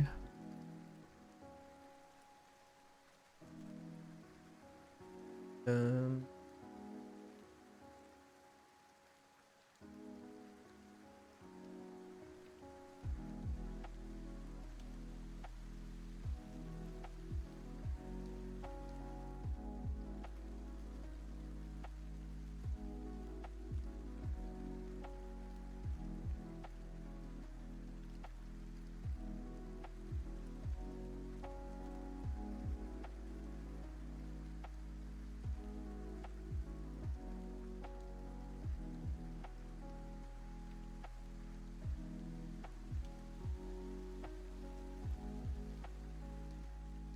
Hmm.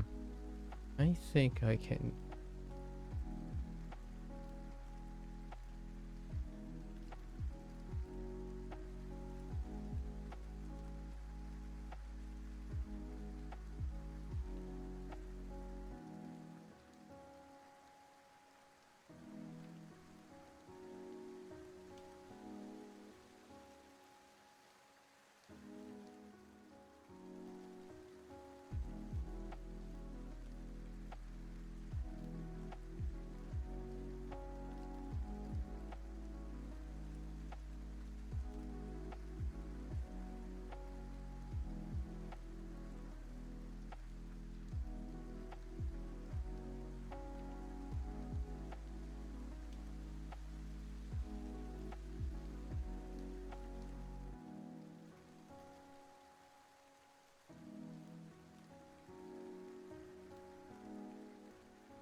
I'm gonna have to do the what?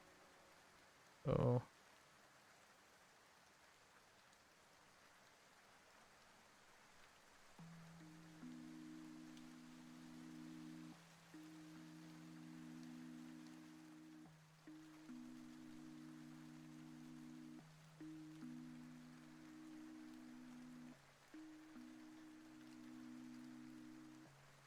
What?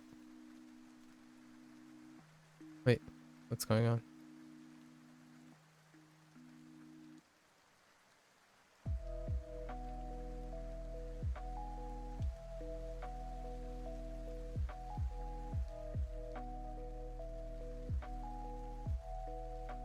Oh.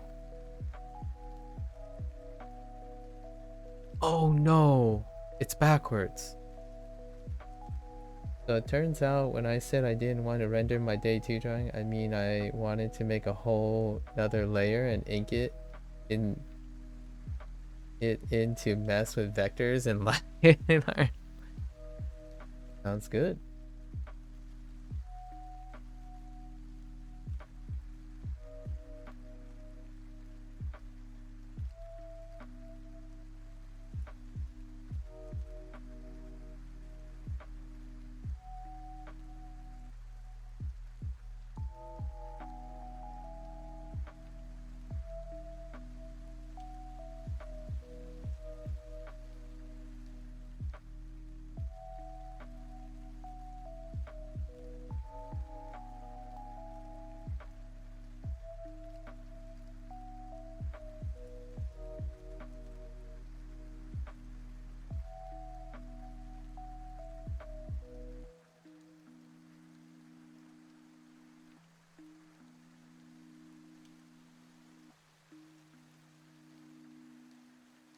I just realized I have all the layers in reverse. Hold up.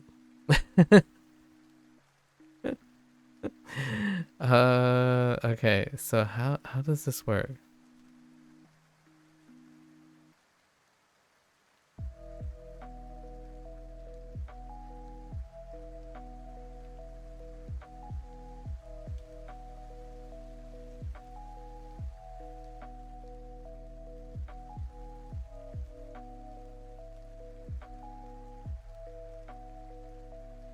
Hold. I know what I'm doing.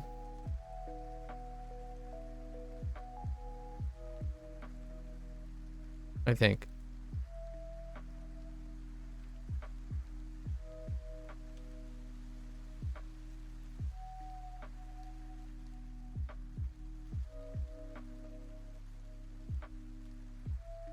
I think I know what I'm doing. Okay. Okay.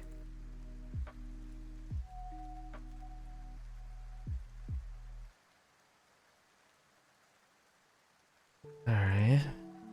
Try this again.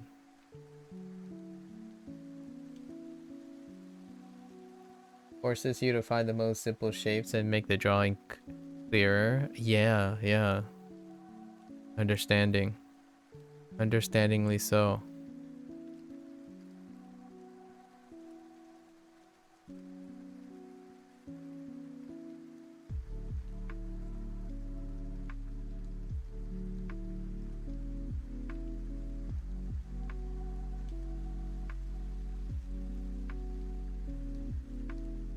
I'm gonna need to do something here.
Okay.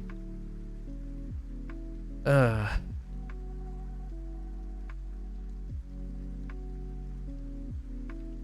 Hmm. Okay.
Hmm.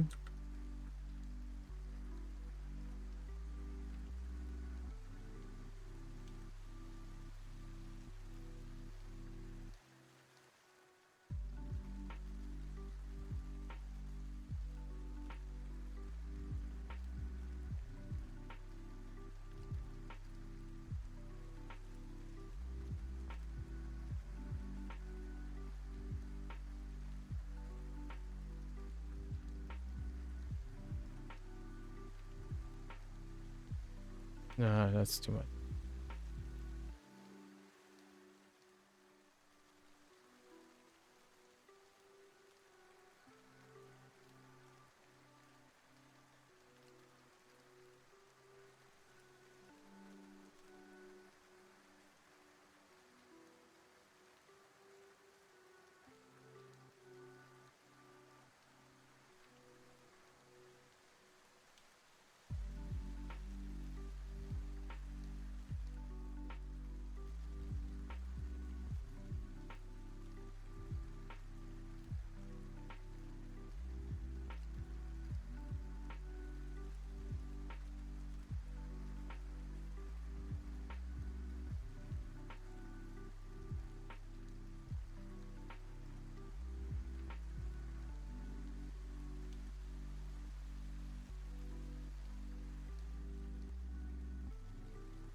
stuff. Okay.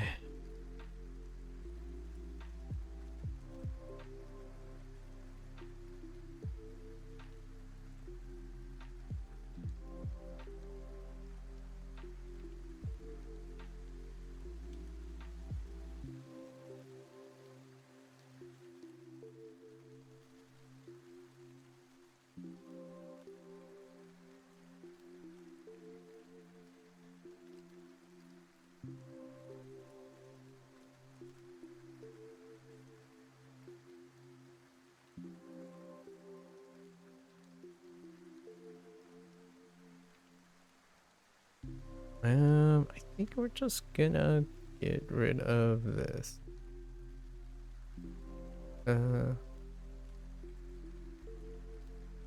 Where?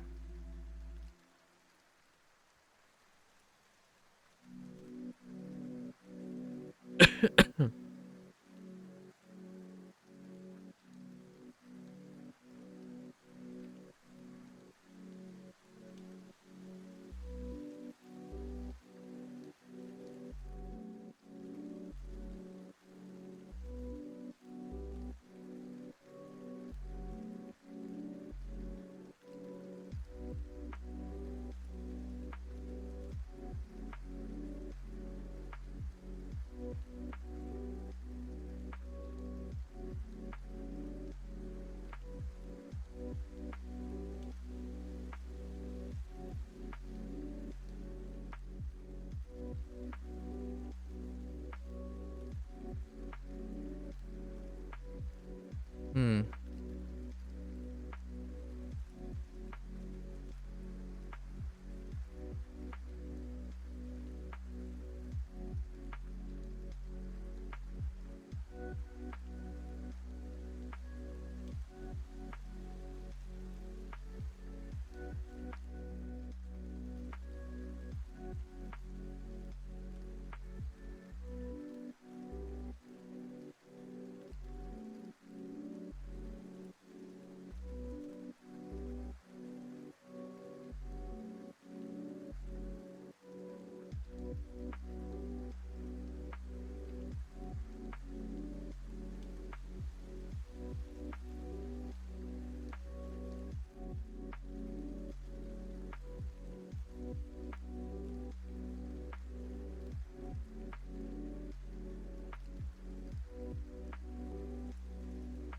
Uh, Sono, Sono something.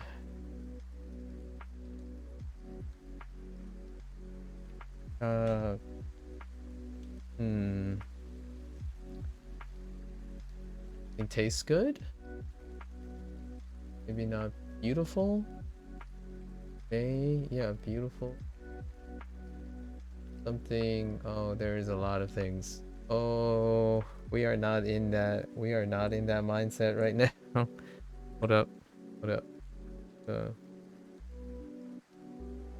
let's read this not in small print here. Oh, that's e. Yeah, sono e ga utsu. Oh, that's utsu. Utsukushi. Oh yeah. Oh, that's how you write utsukushi. Uh, sono e ga sono e ga uzukushi. Uzukushi. See my name, Makusan. I don't know what kaiga. Kaiga. Kaiga. Asho ene. Oh wait, that looks like Jozu. Okay, Jozu Dane. Okay, Jozu is good. I know that. Very good. Aiga, really? Oh, drawing. Oh, interesting. Used a different kaiga. Oh, kaku. Okay. Did you conjugate kaku or something? I don't actually know how kaiga works.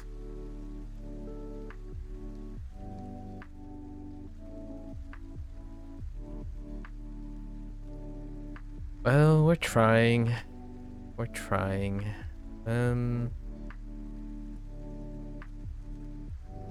I was thinking of something else. I need something else.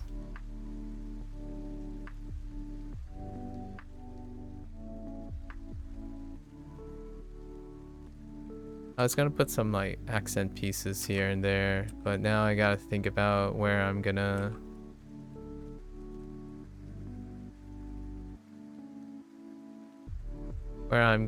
place them, right? I think we're gonna chop these up a little bit too. Make them straight, edgy. I need more form. There's a lack of form. I'm gonna cheat. Not really cheat, but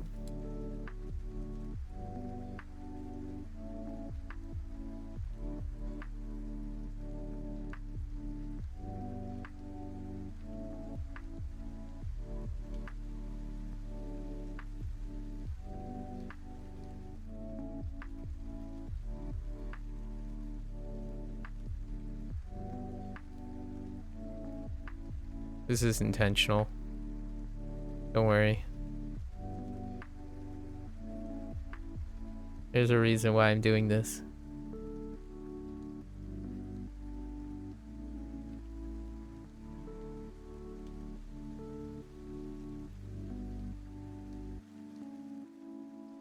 Probably not the underside. We'll do the top side.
Nope. I was testing it out. Kaiga is a combination of two kanji, okay, which you already know. Brush stroke. Oh. I see. No, I was testing it out. Didn't work as nicely as I would like. However, these can.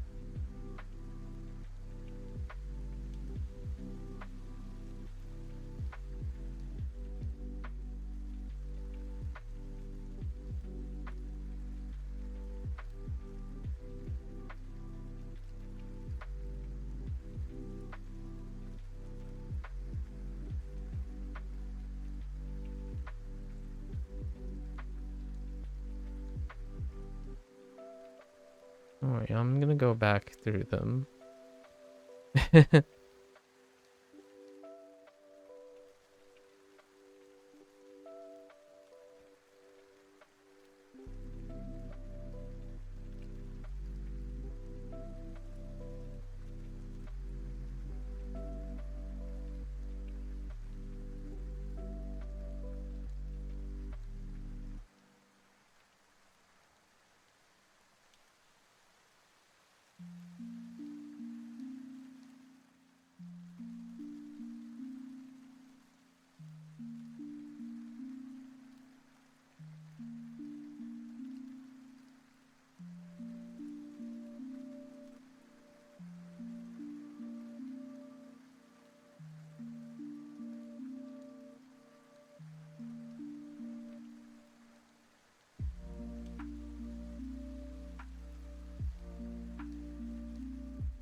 Sometimes less is more. Trust.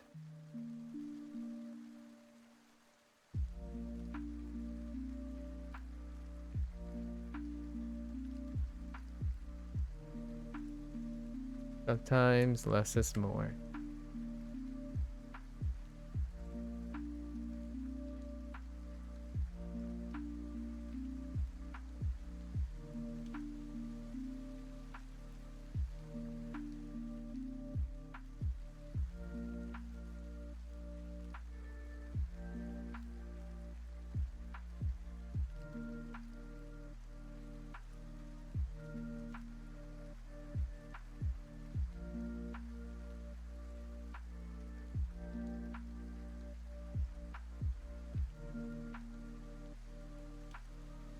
I have to go back through. Probably the most disappointing part. That I didn't plan it. That I didn't know what I was doing. That's probably all I really want out of the form. I probably don't want this either.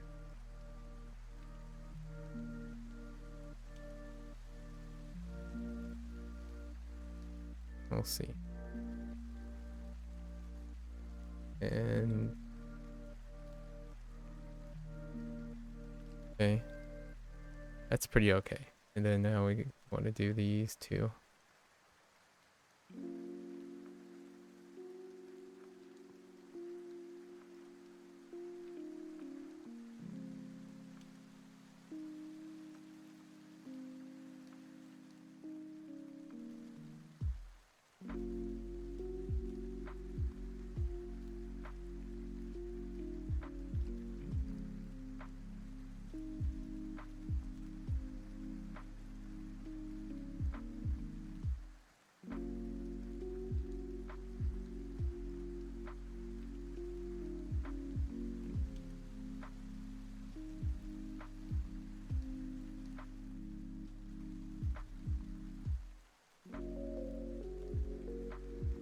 Oops, that was a little too aggressive.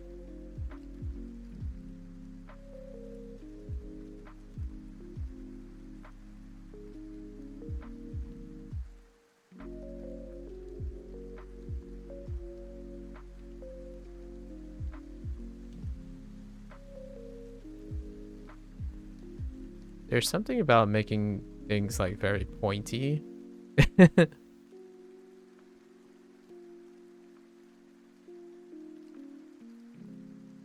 Pointy and like crescent shape that is kind of pleasant.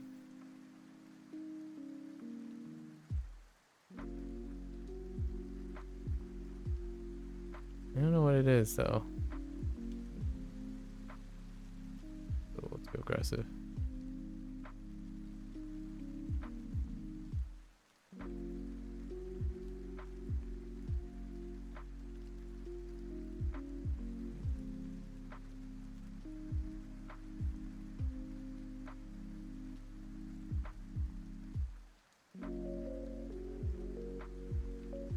So I really want to work with, and I don't know what to do with this. So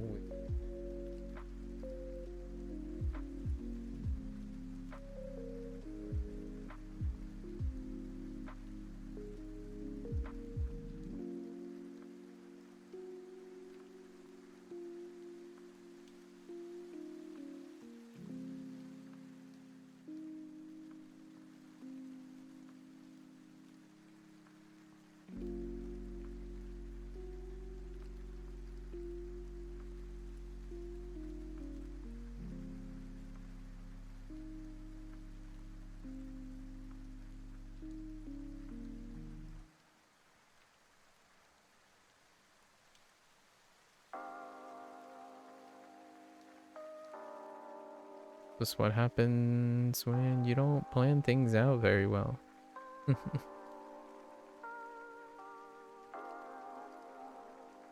Well, I would be lying if I said I was planning, if I planned anything.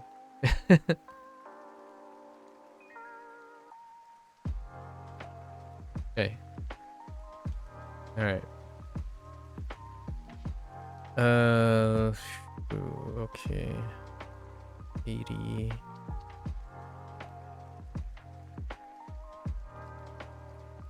All right.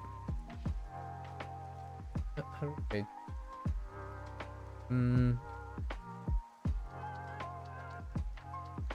Oh, wait. Oh, right. Okay.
Okay.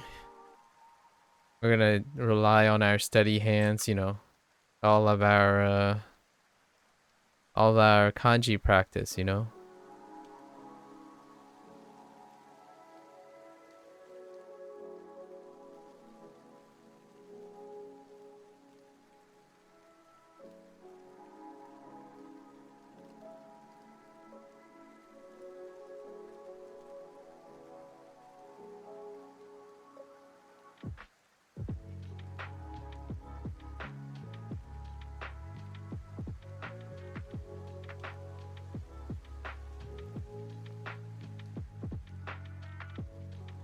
Oh, we want to avoid that.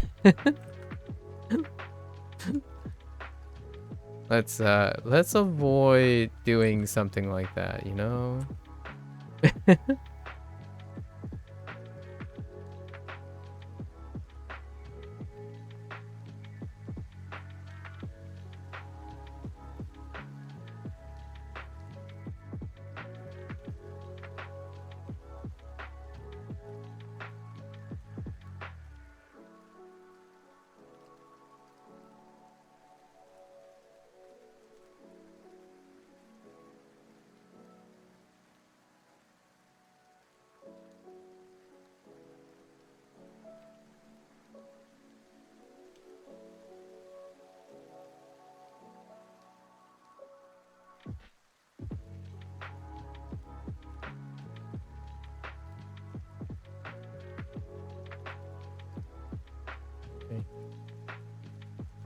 Okay, so hmm.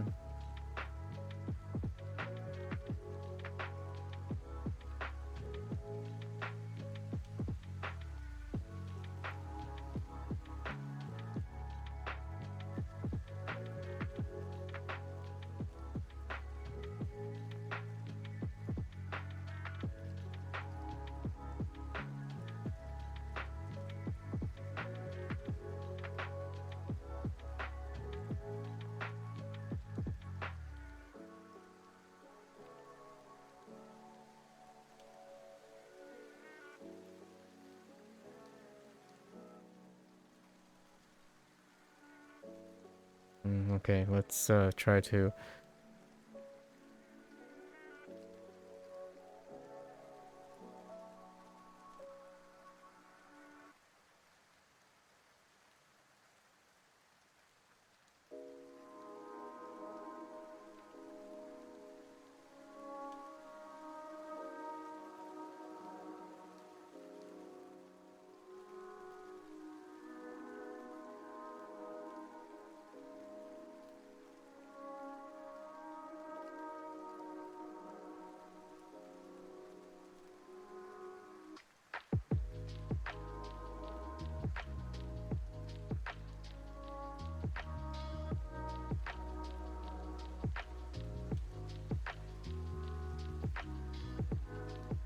Uh, my line art is my crutch.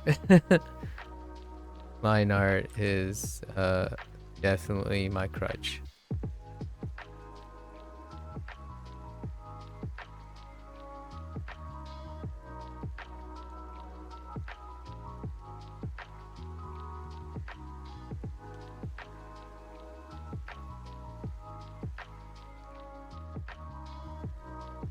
Yeah.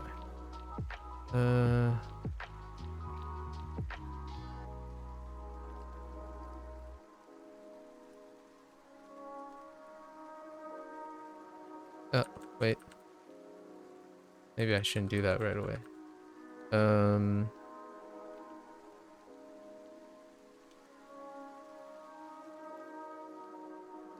We're gonna do something slightly different here. Food. Very nice, very nice.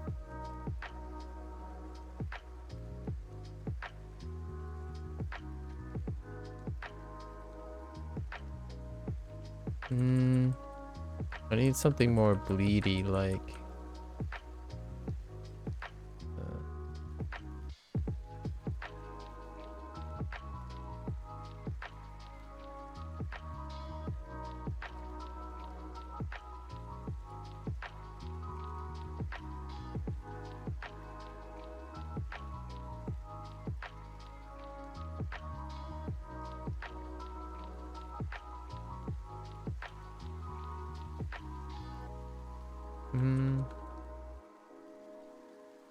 I use a program called Krita.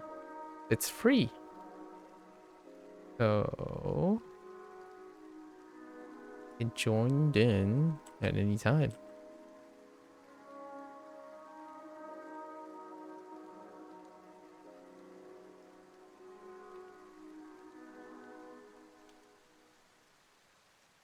I think we're just gonna rub it.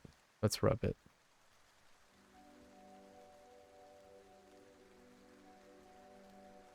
Okay.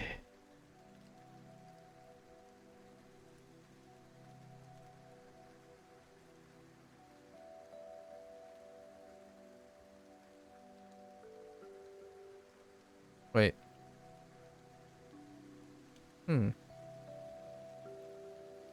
Oh.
Hang on, I gotta draw like other things, but just do this for now.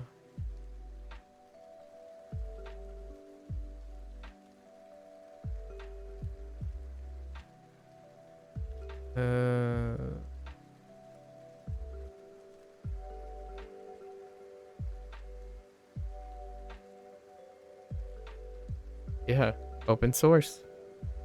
Or not open source. Yeah, free option. It's crowdfunded. It's a crowdfunded.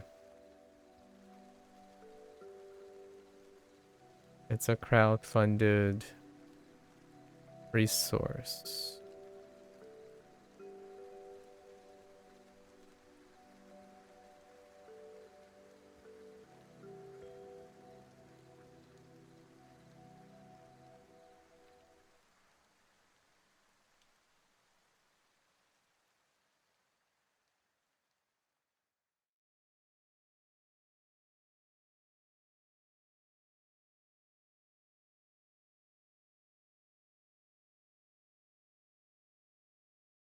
This turned out okay.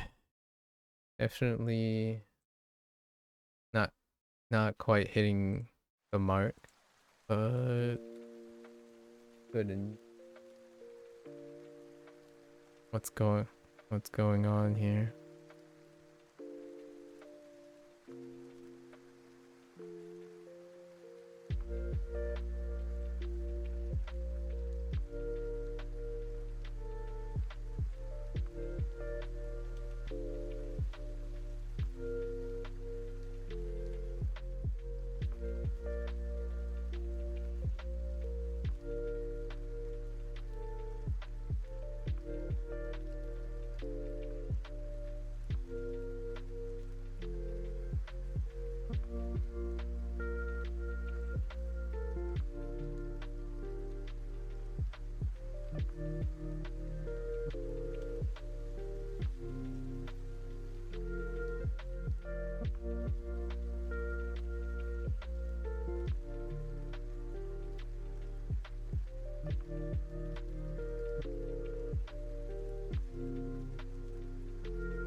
I'm trying very hard not to draw more lines.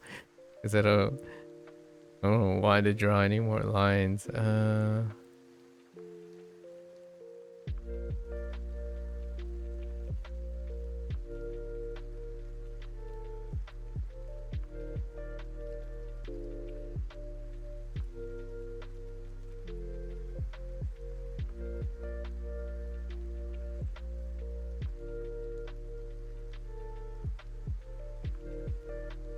And here I am drawing more lines.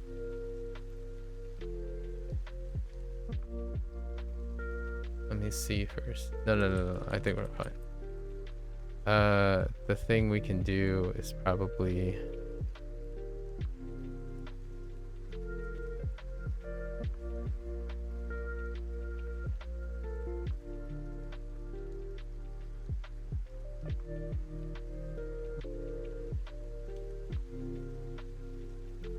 yes.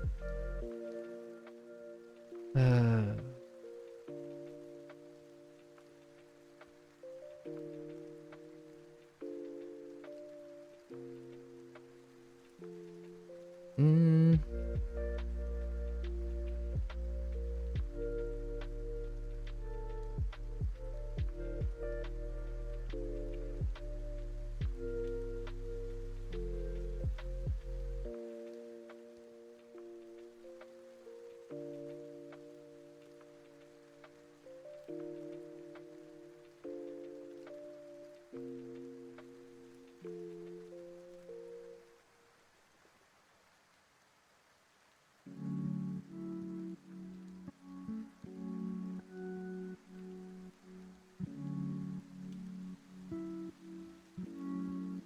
I promise. I know exactly what I'm doing. Exactly, I mean, I have no idea what I'm doing.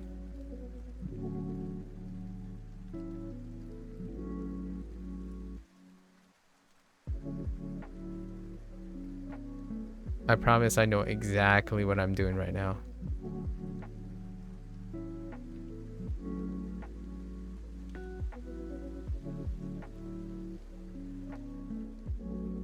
Nope. I have no idea what I'm doing. Maybe. Whoops. We just gotta experiment at the moment. I have no idea. Most of the time I draw these things really, really far away, so I don't have to deal with their...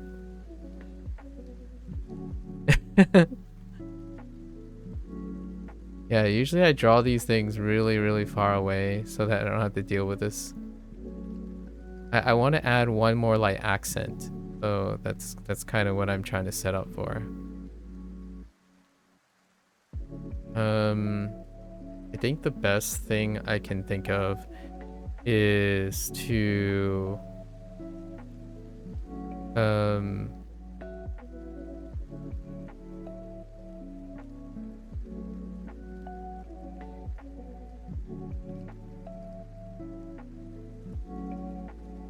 actually that's probably what we're gonna do.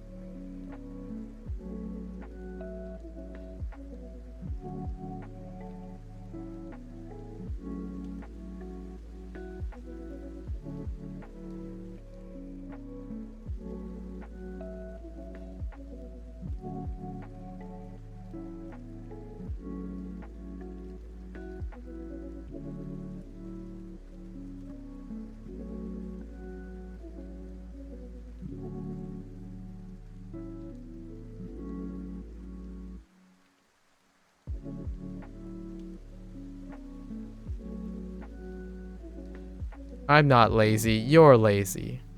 Don't even at me right now.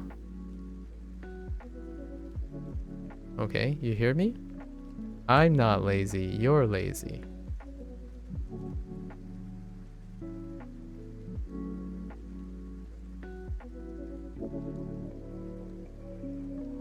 Oh, that's a little... No.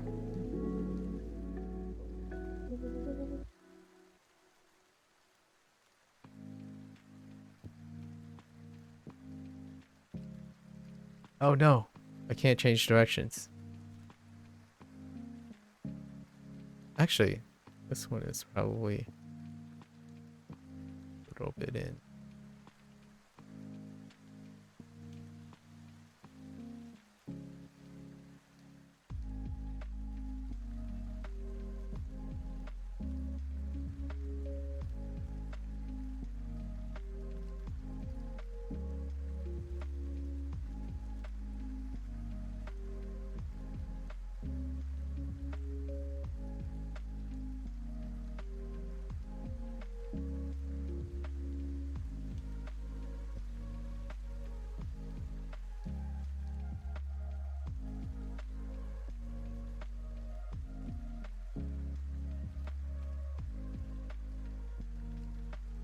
Hang on. Don't worry, don't worry. I got this. I got this.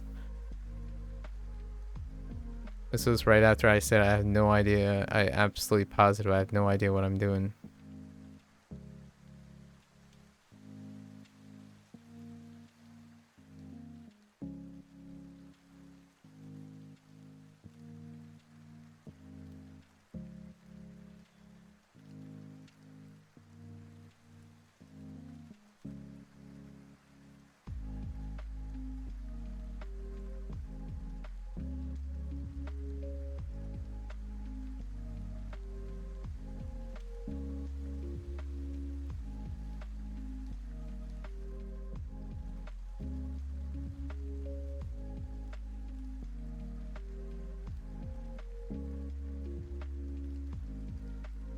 So, fun challenge for you. Turn a bad sketch raster layer into a vector and fixed it. Nice. Nice.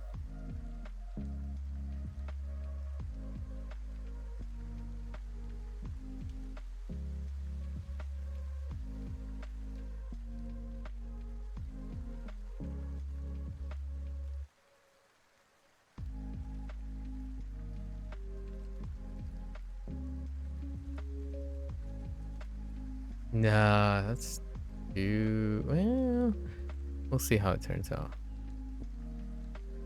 This one, I think I can just leave it on top.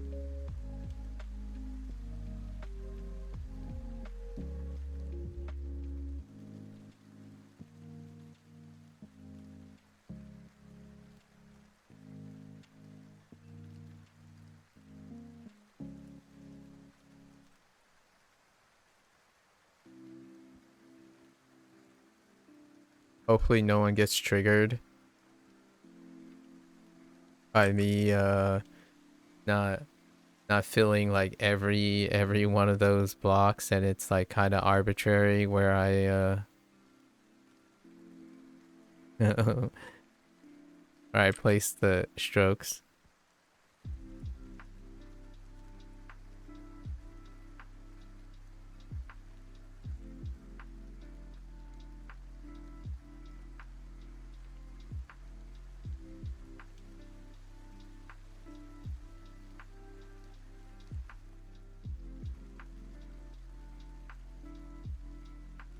Lying confidently.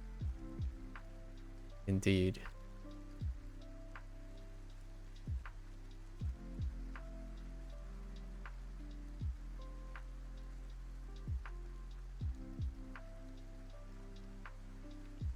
Honestly, I could get lost making like a lattice structure or something, but we're not doing that. Trying to say we're trying to keep our sanity here. Actually, now that I think about it, what time? Oh no, I still have some time. I'm like kind of violating the thing that I went out to do, which is less is more. I know. It looks weird right now because we haven't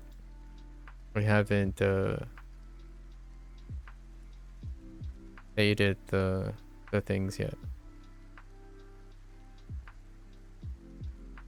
Okay.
Oh, I need to merge the two.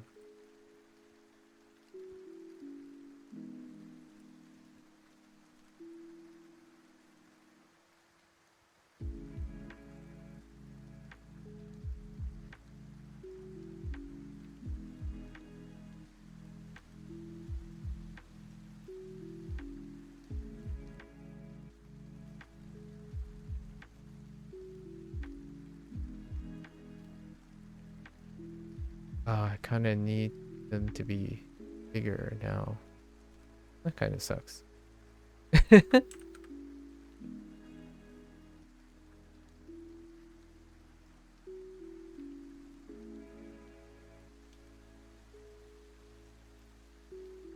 yeah, I need them bigger. It's fine. It's fine. We'll get this. Uh.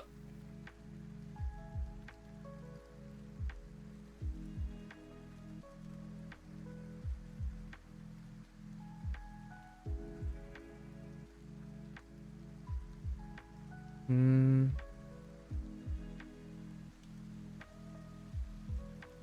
Nah. Let's do.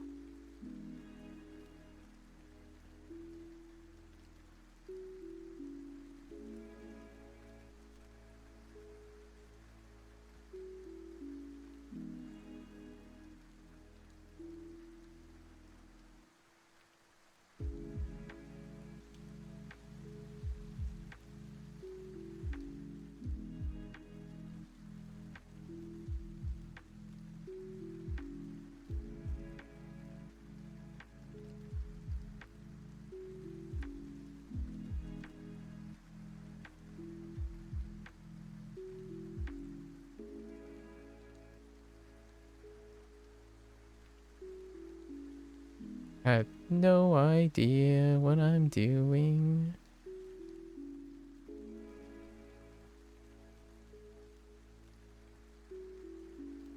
Somehow this, you know, maybe it'll look more interesting, you know? No idea what I'm doing.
I'm experimenting, okay? I'm experimenting.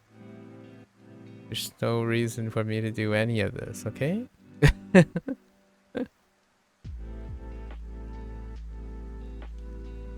Hmm. We're just filling it out. We're making the thing look interesting. Send help.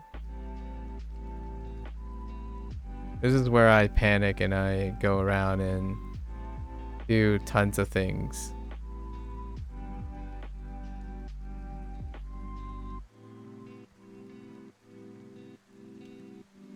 Actively trying to make the thing look interesting. Okay. So I sacrificed the river. It was an attempt on a river, and I guess I can try to put it back in. It might look okay now. Whoops. Not it.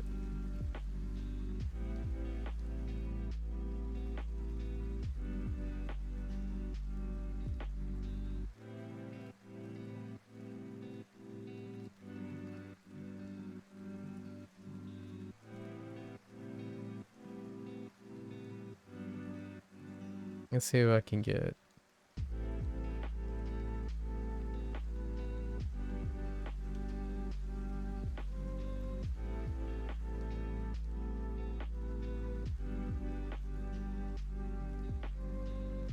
Okay. What do? I was thinking I could do something like this, where what?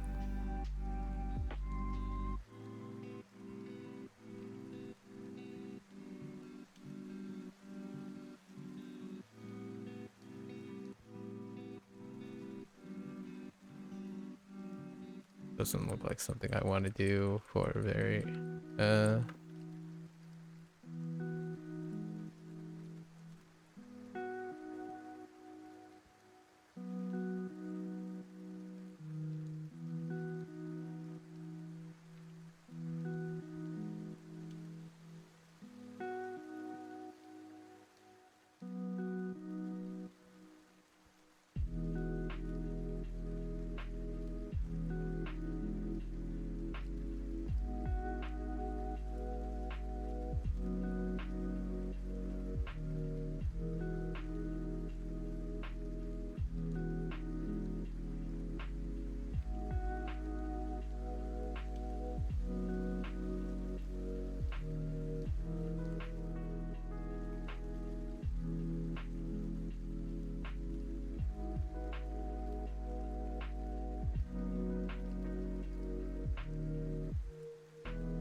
That kind of looks gross, doesn't it?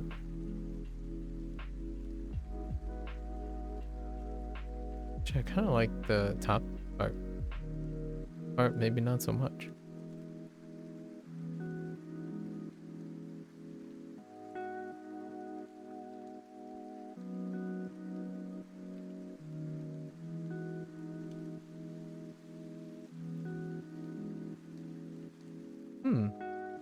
Interesting. Okay. I also was planning on doing how do I do this part? Just there's still more things.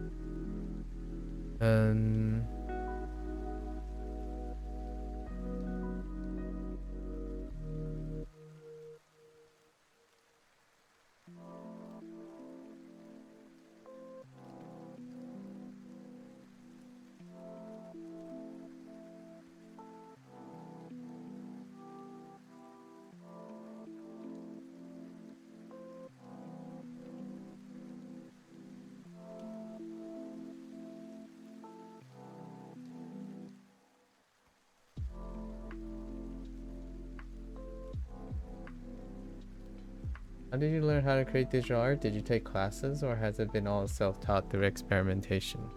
It's all self-taught. I only draw once a month, usually once a month every year. This is Inktober right now. So every October I draw for every day of October. And that's about it. That's the extent of my most of it is to take like kind of deconstruct it, like most things, language learning included. So the stuff that I talk about in language learning is kind of related to how I go about it. It's basically the opposite of what I'm doing with language learning right now. I take studies. I do art studies for the prompts. So this one is basically, yeah, exposure therapy. So like, or not exposure therapy, but the approach, my approach to art is to use immersion without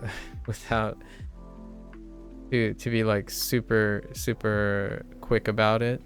It's immersion. So I go around looking at art as a spare time. I already do this. I look around and go about looking at art.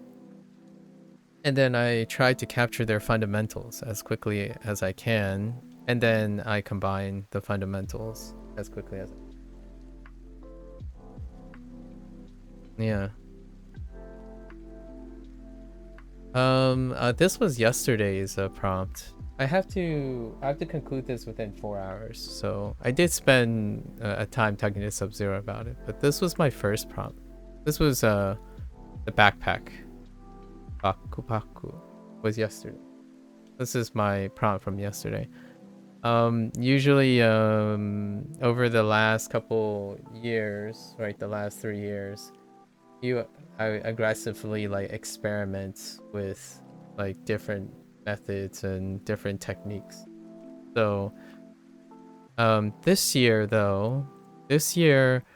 we're trying to integrate some sort of Chinese and Japanese like thing in everything. So I have experimented with this already. The closest thing I have done with this that from last year was the closest thing was this thing. This was the closest thing that I experimented with last year. I obviously used a different brush, and its inspiration was obviously Shin Godzilla. Gogeta was the inspiration. So now I'm like attempting to do more with this. However, a lot of times less is more. Quite works a lot. Yeah, it's a so theme last year's theme was to make everything related to a red panda, because red panda is my mascot of choice. So I converted everything into a red panda. Or attempted to convert everything into a red panda while preserving the prompt. So like, for example, this is demon as a Japanese related thing. So this was for demon. So yes, yeah, it's still a red panda, but the idea is to convert everything into a red panda. Like take different styles and then you convert them. So that was like how I tried to convince myself last year, after 3 years, convince myself that I can like create original things. So you know, you take references and whatnot, and then you convert them. So convert them into things. There's a marked difference of style from this year to last year. Yeah. Well, it experiments a lot. Like, for example, last year I was all about my bloom techniques, but I was sampling lots of techniques. Last year I was stylizing very differently from prompt to prompt. I was doing different things every prompt, because last year was style hunting. We were doing a lot of style hunting. Like, for example, this is still from last year.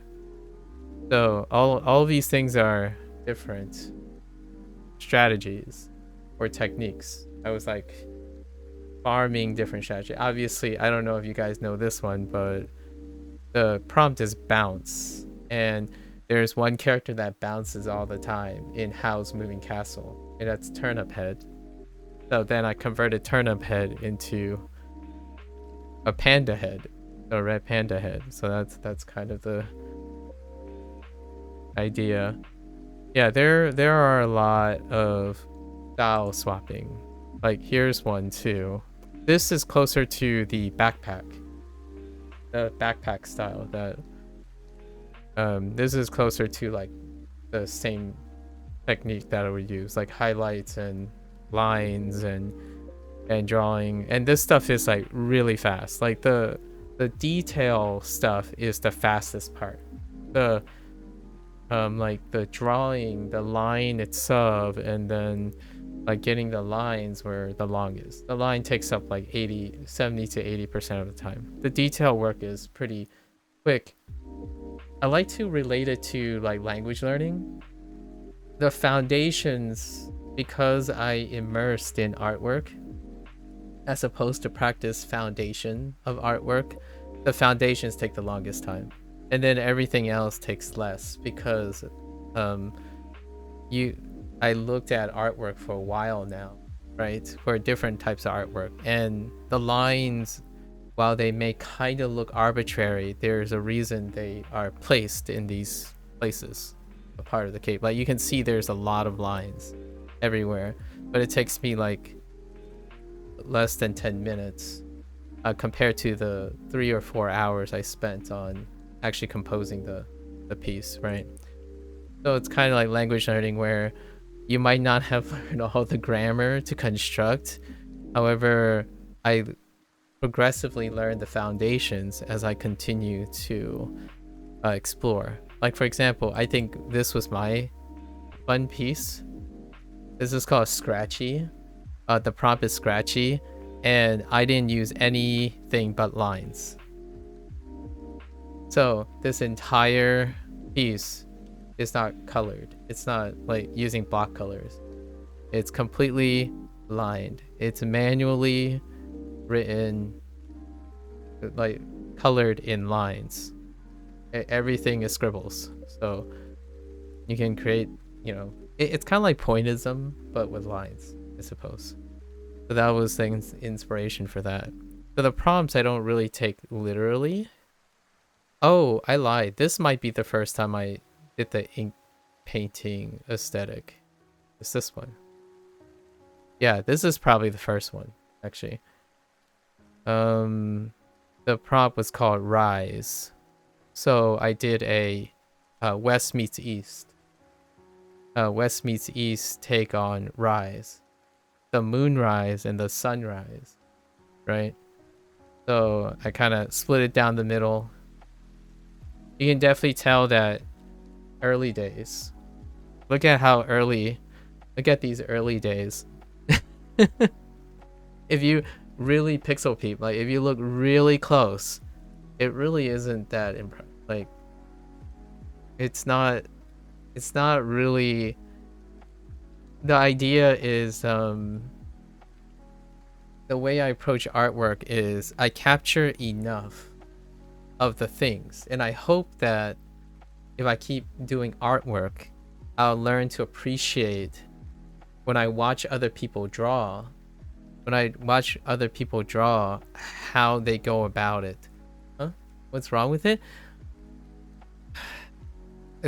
These are all recorded. What's wrong with it is how I got to this. Like if you watch how I produced this, it's that's what the foundations are. Like you know, lots of people talk about when you learn something, did you learn it the right way, right? Did you learn it the fast way? Or because this is a hobby to me, it's irrelevant how I learn it because I'm enjoying doing it.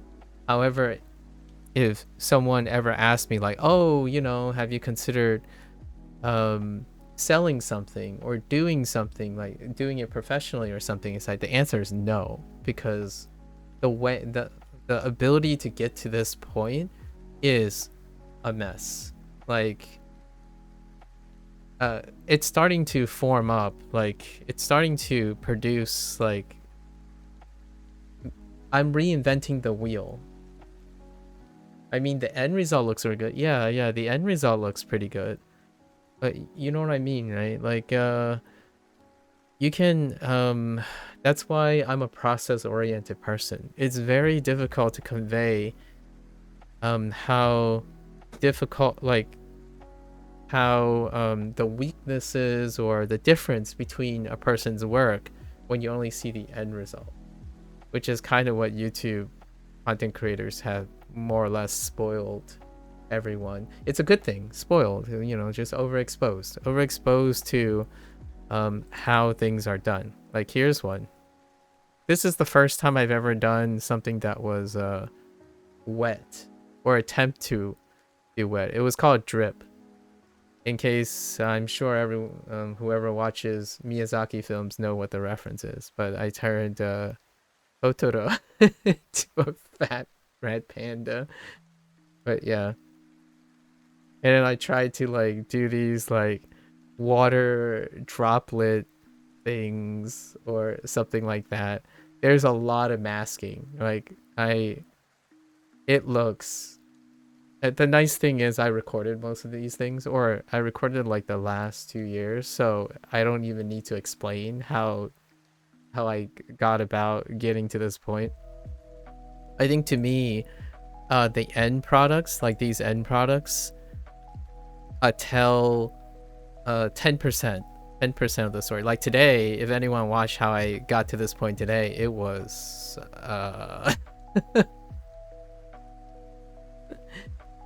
and I feel even with my attempt to provide structure in like learning Japanese, keeping track of time, learning Japanese and Chinese, in the end of the day, once I get enough quote unquote foundation, the rest is messing around.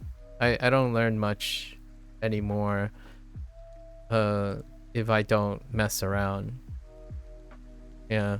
I think the most intricate looking, I think the gag one are my favorites. So like this one.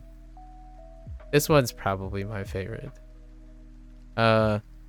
I don't get a chance to post sketches a lot. I try to finish them, or like I try to render them at least. So the humor here is I posted a sketch being erased. So like I deliberately get to sketch an image, right? So that's what my sketch lines would look like. And I deliberately made it look like a sketch because you don't see the sketch anymore. Most of the time, you don't ever see the artist's sketch.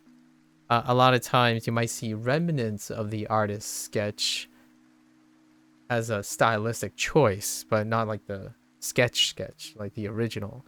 So I figured it's great to deliberately sketch something, not finish the sketch, and then and then make it like a gag. The prompt was called removed, so you know, erasing.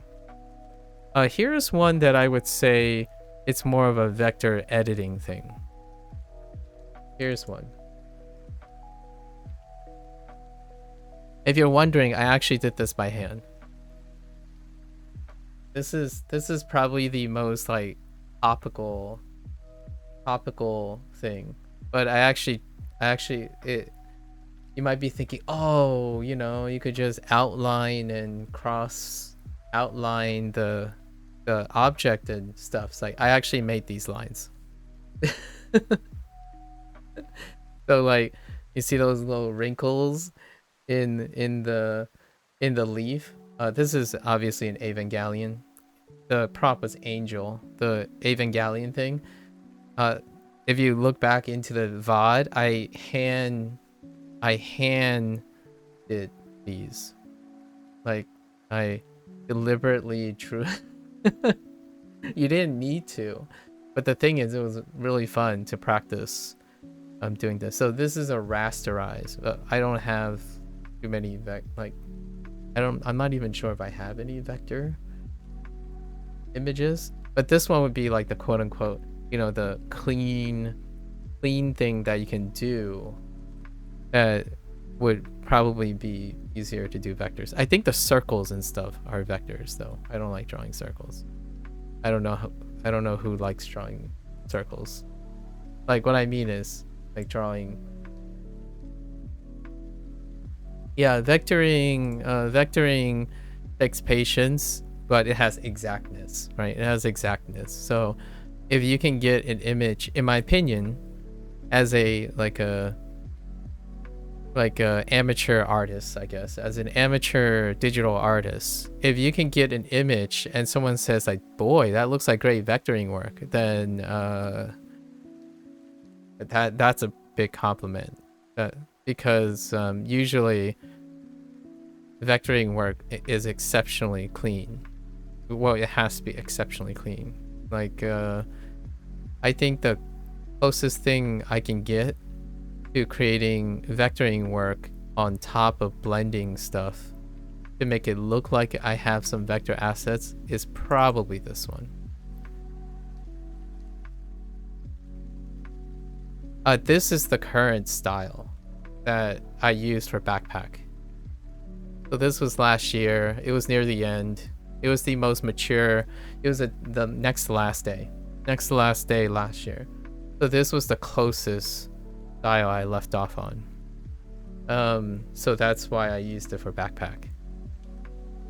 There are a few techniques here that I didn't end up using in the backpack because it's not in motion or something. So things like lots of what do you call it? Lots of streaking, like lots of like pulling away, like action lines and whatnot. That and wind things couldn't be applied to the backpack.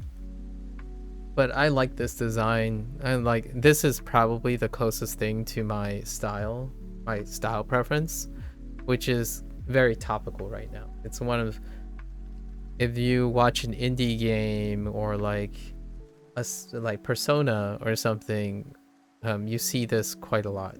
So you have like incredibly strong stable lines for form, then you have mid lines, like your line details to create like texture with your like brushes, and then you have directional noise that creates like a direction, and then you have some warps, and then some bloom effects with clean lines around the outside. So things like this, where it's like very graffiti like. And then you add tone sheets. I use like a tone sheet like thing to add an additional accent. So that's like non-traditional, non like unnatural looking textures to create like an edge. So these like dots tend to be very nice, right? You probably see them at the corners of stylized characters and whatnot. So the reason why I'm describing these things is that's how I learn artwork. I pick an artwork, I extract something from it, and then I add it to existing artwork. Um, there are things with pencil sketching. I mean, I've done pencil stuff. Oh, wait, your vector thing, Blair? The biggest example I can have of blasting, I call it like bashing, picture bashing. Basically, you take the sketch and you blast it with as much detail as possible to make it look nice. It's probably this one. I like originally the concept was not that hot. Like what I mean is I have no idea how to make it pop, or like I wasn't very sure what I was gonna do to make it pop. This was inspired off like Persona 4 and Persona 3. This is where I started doing this style. Yeah. The background, the only thing that's vectored is the background. So the entire background is vectored. And then everything else in the foreground outside of like the scan tone and stuff, which is you can tell because the color palette, if you look at the color palette for Backpack, this is probably the first time I found that this is probably me. If you look at the color tone and the highlighting in the Backpack and how the line details are being done, this is probably the first iteration of it. And it's kind of like a combination of what Sega, like Atlas, has been doing with a combination of I guess your anime approach a bit, and then lots of inspiration, right, from Persona, because this character actually exists but not as a red panda, the dog. It's a Shiba. It's a Shiba Inu. Yeah, lots of stuff. It's very historical, and now we're here, which it's okay. Like this one was okay. I think I'm okay with stopping. What I would do now would take me the next like hour or two, which I would draw in rock structures. Like what I mean is I would take a brush and I would add where it's visible. I would add like block things. Actually, you know what? Oh, hold up, hold up. We can't cheat with screen tones and stuff this time around because it would clash. It would clash pretty hard. That's another thing, by the way. That's another thing. Stylistic clashing, color theory, figuring out. It's basically immersion. I would say it's what people hope language learning is like. You sit there, you surround yourself in the target language, and that's sufficient to become proficient. And obviously, I disagree. Even literally regarding language learning, but I also disagree with like art and stuff. I since recently at least understand some fundamentals and whatnot. at the same time, it goes a long way if you pay attention to art, not passively enjoy art. Like, you know, watch anime because it looks nice. Watch anime because you want to be interested in the animation art. So since 3 years ago, I finally get a chance. I'm like, you know what? I should do digital art. So this is kind of like saying, did I start learning about art 3 years ago? The answer is no. I've been looking at art from a artistic standpoint for a really long time now. Maybe even, I'm gonna say it's been almost 20 years since I consider art as a potential thing. So I looked at art, I studied at, like, looked at animation and stuff for a really long time, like actively, intently look at animation, visual effects, and whatnot. So you don't really, it translates kind of okay.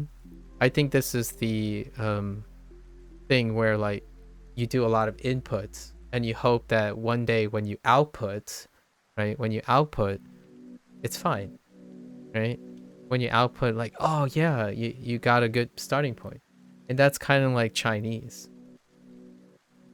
That's kind of like Chinese, where I did a lot of input already. And Japanese, I mean, it might have, it might have helped. Oh, they're a human being. It might have helped a little that I actively listen to anime, like, not in the sense of enjoyment, but so a lot of it might ascribe to the idea that I don't passively engage in things when I'm doing things. The artwork has always been there. Now the enjoyment comes from the mechanical output, right? And I think it's the same for Japanese. Writing kanji is easily one of my favorite activities. The reason why I'm erasing this part is perspective, or like depth.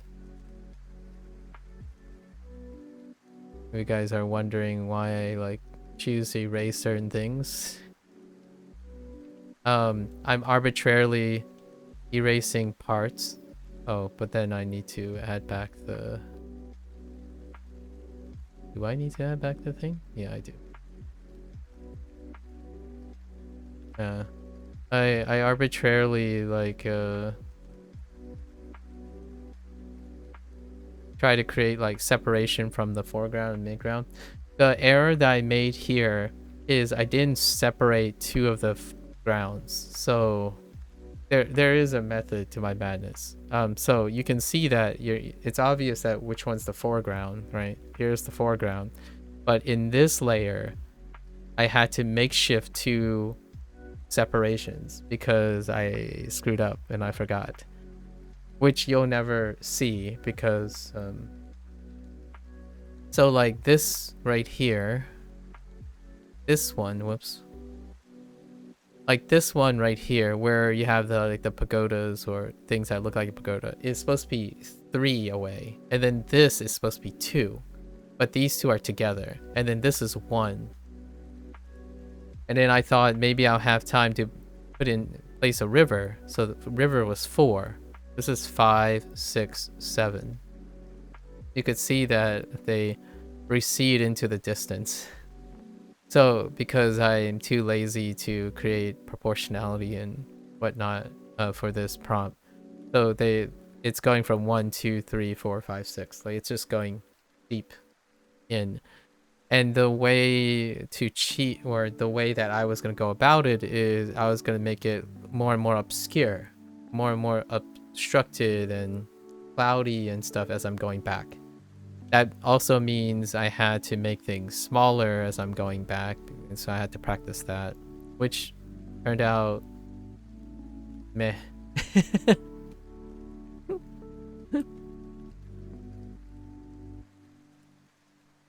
Hang on, let me wax wax this thing here.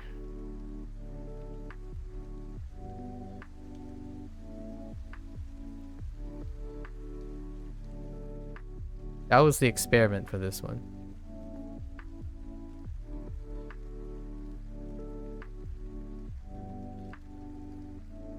I think I can. Where is there?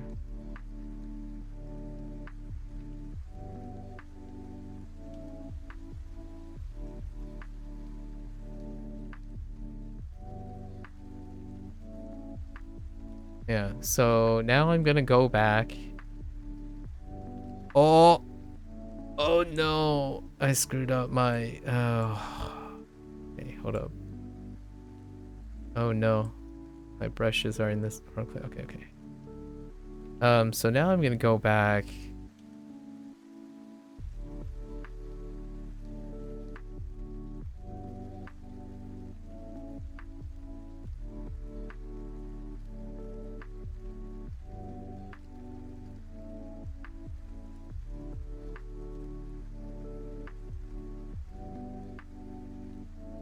The method to my madness.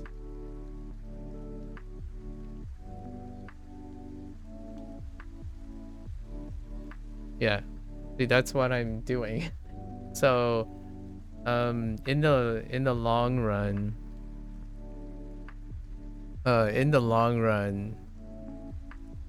lots of things are probably more about fundamentals than anything, really. Like capturing the fundamentals. Something is lazy here, which is I definitely didn't work on adding dimension to anything. So like my only way of adding dimension was to color shift things.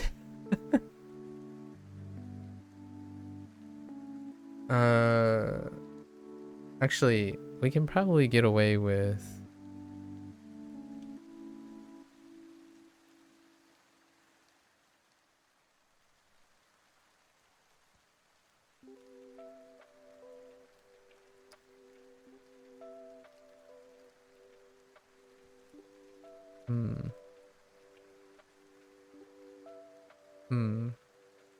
No, I think we're good. This is a good experiment. Decent experiment. I want to keep it within 4 hours. 5 minutes away. I have to get faster than 4 hours, actually.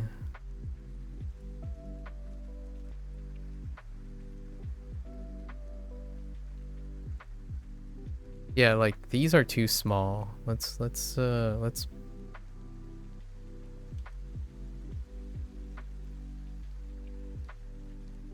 the only thing I have going for me that actually came out properly was the fading. Other than that, I didn't pay too much attention to my size. So I was going to use these particle stamps. Might as well now though.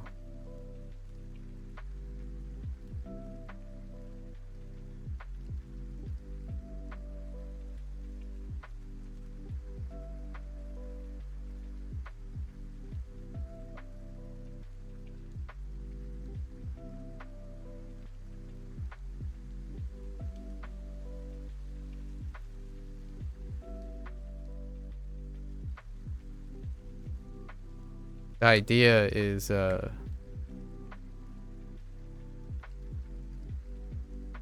like the large things, right, are closer to you. And then I have like medium things here and then even smaller things back there.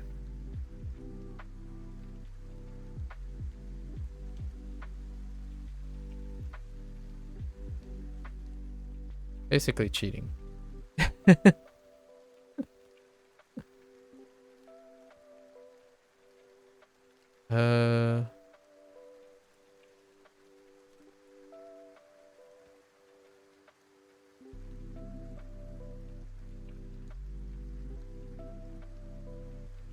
And then I'm basically I'm going back and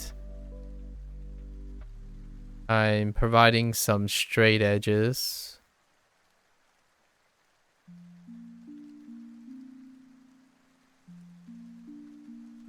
around these things.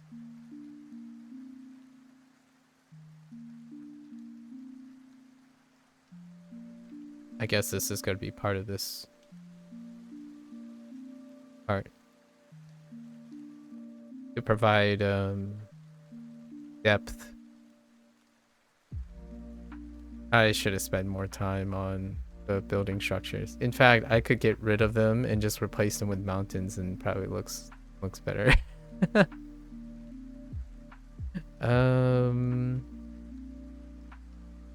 Wait. Where did I place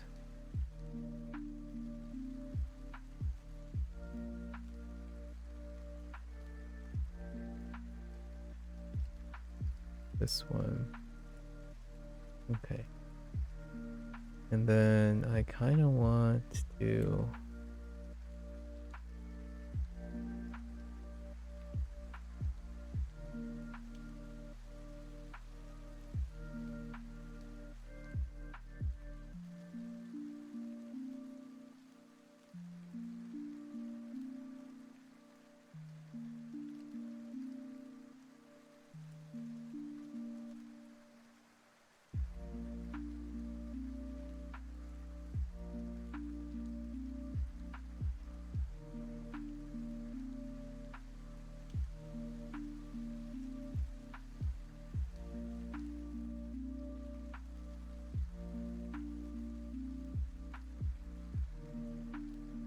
okay.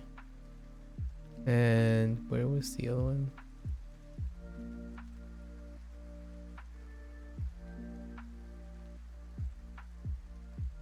And then maybe I do the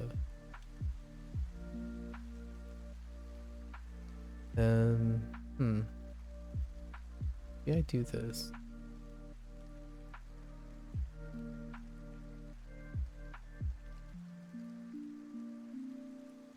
Ugh.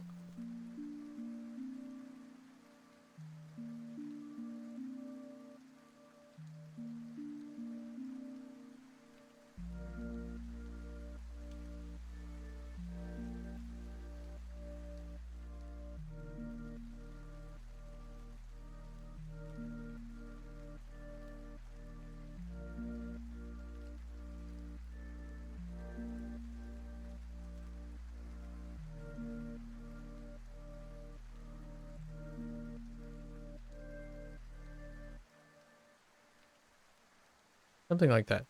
And then we're good. All right. That's good enough. I was going to do like the rest of the mountains. There was quite a lot of things involved with the rest of the mountains. All right. So, let's write our Japanese actually and our Chinese. I actually didn't even look this up yet. Oh no. Look this up. I don't actually know the word. Someone give me the word for discover. Oh no.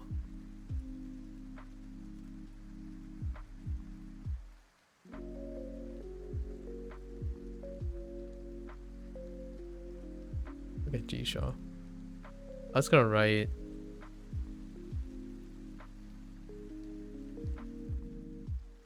Mitsu? Mitsukeru? Is Mitsukeru enough?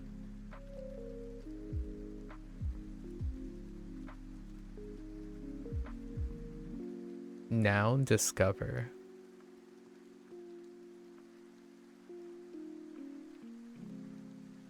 Yeah, let's go with that one. So the prompt is discover. Maybe the act of discover. So which one's the act of discover? Discovery. Yeah, that's discovery. I was thinking of it more like the verb, so let's do the verb. Right, let's do the if you mean to discover location, for example. Oh, is that what it's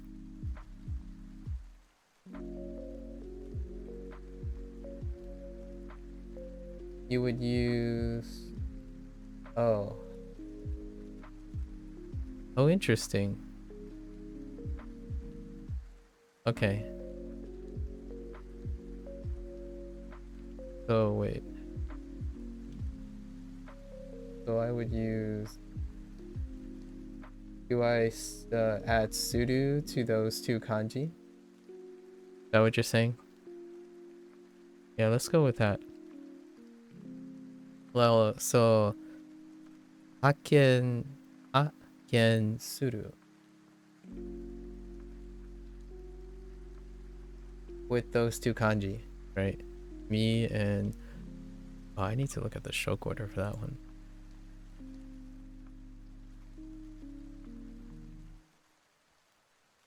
Ah, my eyes. Yeah, we need to put a feather in this cap. I kind of digressed twice today. This thing took like 2.5 hours. It didn't take 4 hours. I keep track of all the amount of time it takes. Um, so uh, Ensuru. Oh. It's the first time I've seen that one. Okay. I'll see what I can do.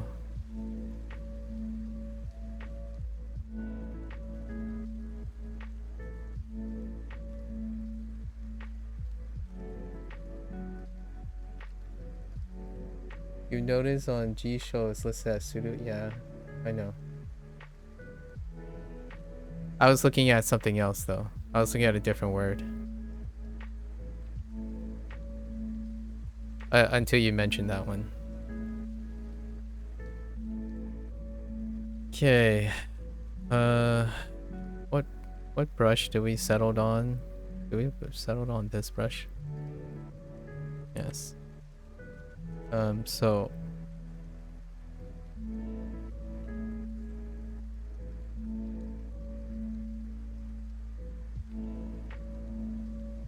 oh, it's so sensitive to the start brush. Actually, I swear these bots are like evading everything now. Okay. Oh, this one's not as nice. Sorry, not referring to the character, but actually. Oh, wow. So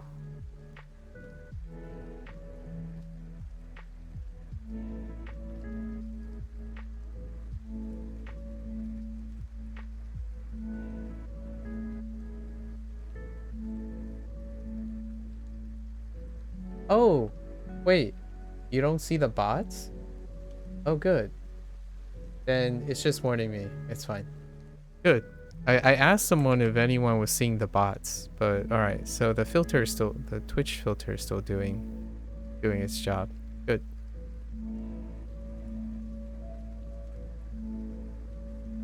Good. Thank you for the confirmation. Indirectly.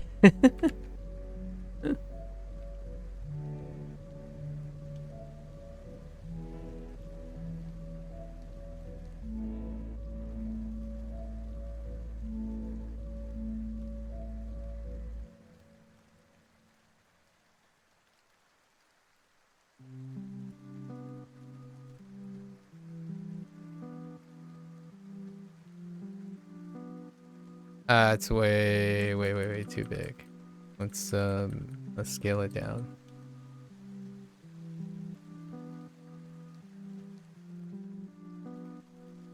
Scale it down by zooming in. That's how that works.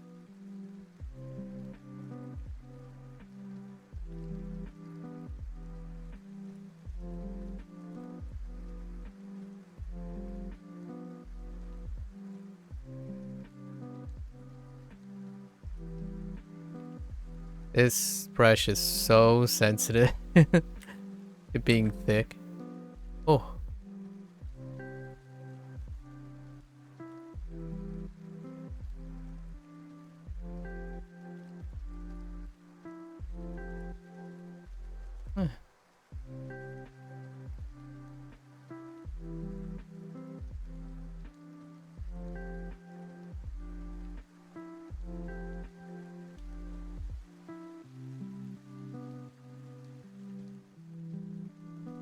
Still too large. I'm gonna reduce the size of the brush. Okay. Can I press harder? Oh, yes.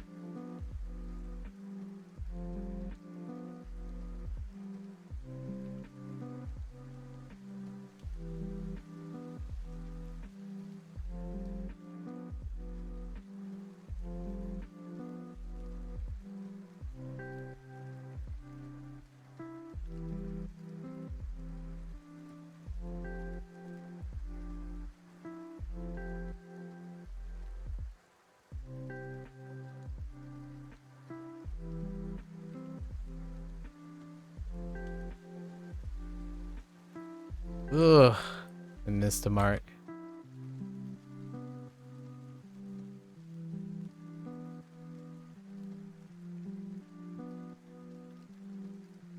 I can't like properly get the lift off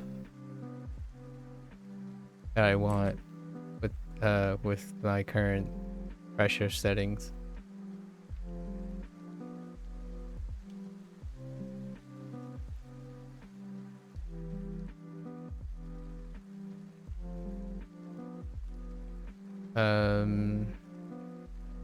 I'll write this one here. I actually have no idea as well. Or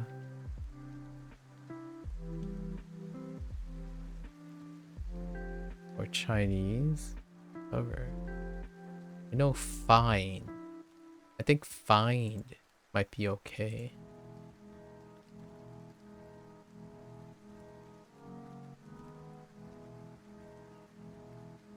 Xiang.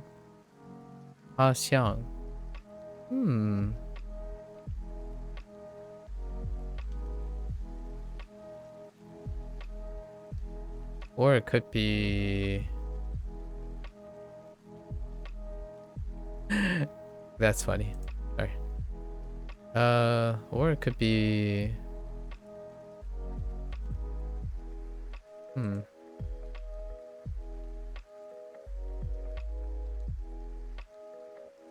Yeah, it's not discovery. It's to discover. I know.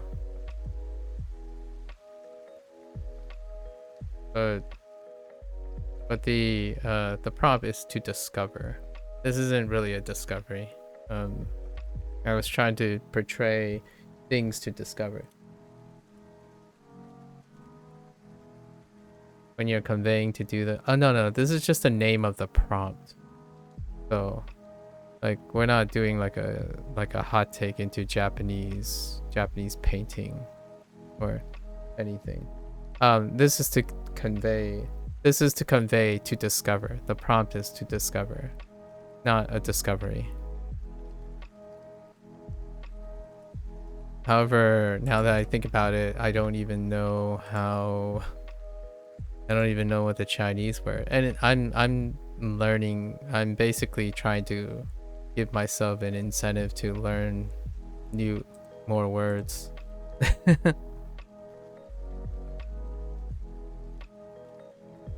I think it's Fa Xiang. Let's see. It's big Fa Xiang.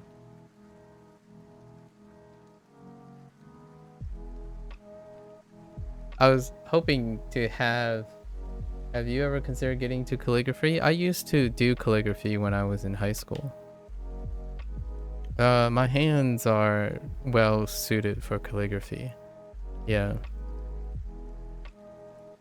I haven't though. Notice, to become aware of.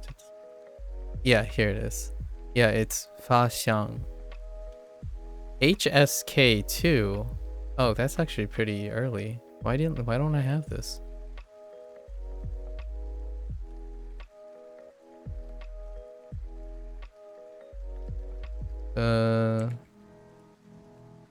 Yeah, it's 2 characters that I already have. Interesting. Fa.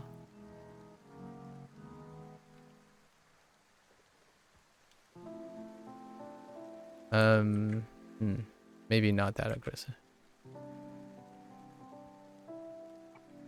That's really big. That's very big.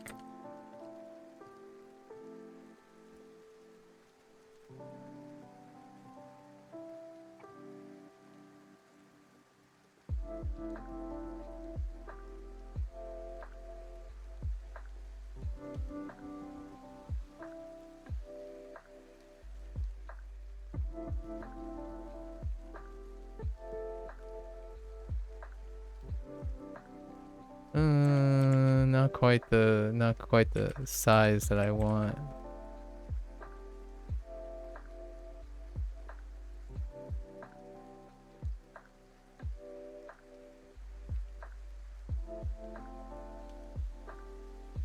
The more I look at my art, the more I think I'm AI. What does Fa Xiang mean in Japanese?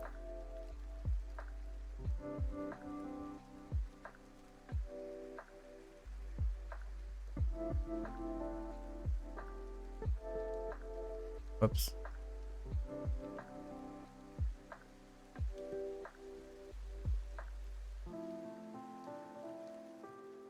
Why do you think you're AI? Why do you consider yourself AI? Blair? Because of Vector? Vector does kind of make one look like AI though. You gotta get the mess in, you know?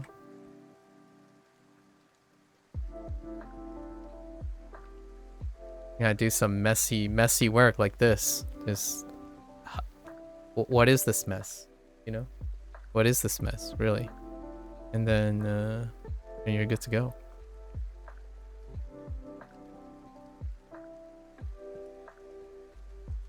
I left blank spaces for a reason. There's a reason I left blank spaces. It's not a coincidence there happened to be 2 blank spaces. I'm not that crazy, okay?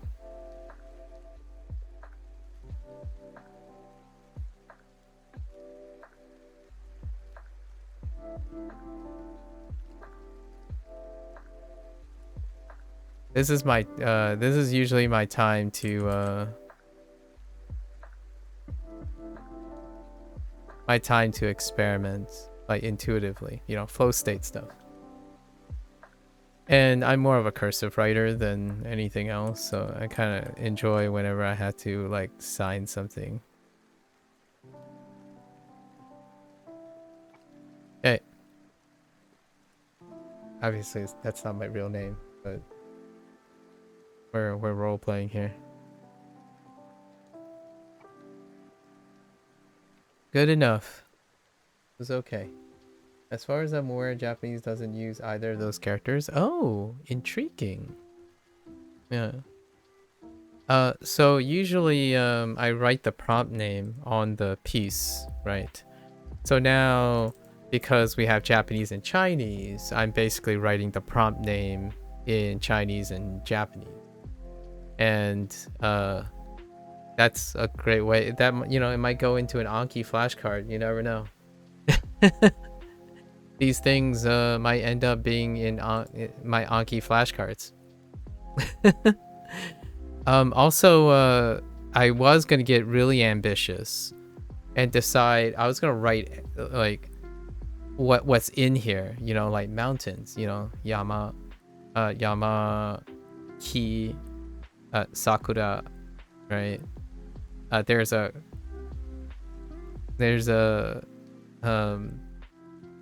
river if you look really, really hard.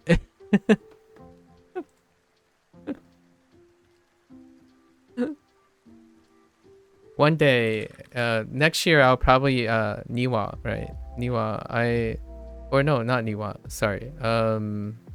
What is river? Garden. I was thinking Kawa. Kawa Kumori. It's more like fog than clouds, but Kumori.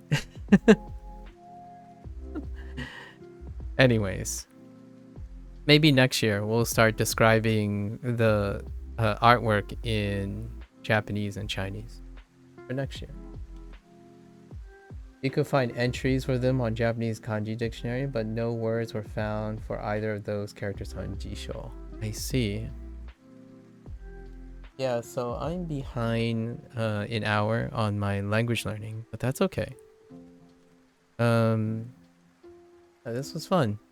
I got a chance to talk about things. Sub-Zero is making a very important life decision, so we kind of talked about that a little bit. I think he knows what he's doing. It's fun getting asked these questions, though.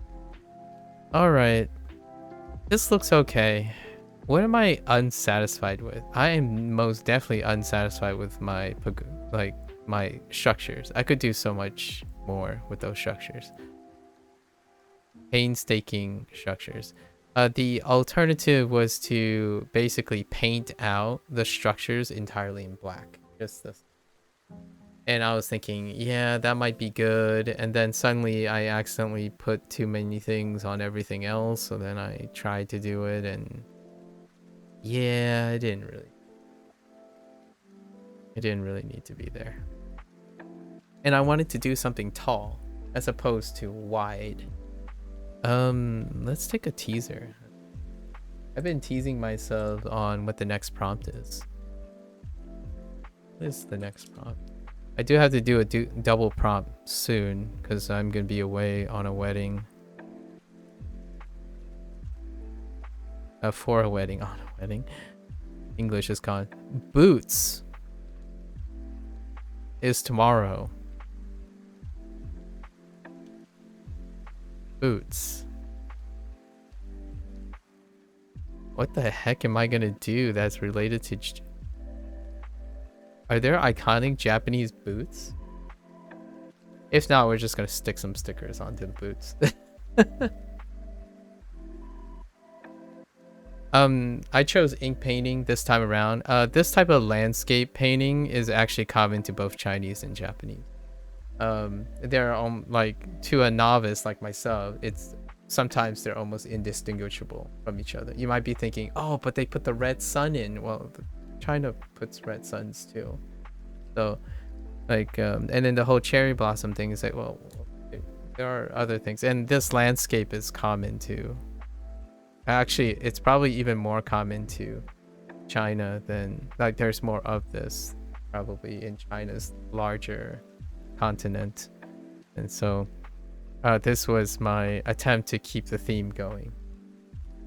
If you're wondering, my cheat or backpack is I included a red panda and I included a koi fish. That's it. That's it. That's the only element that has something Chinese. I mean, it's the show, you know, it's the most important element of this backpack is the two things, and they're the only ones highlighted in warm color as opposed to cool colors.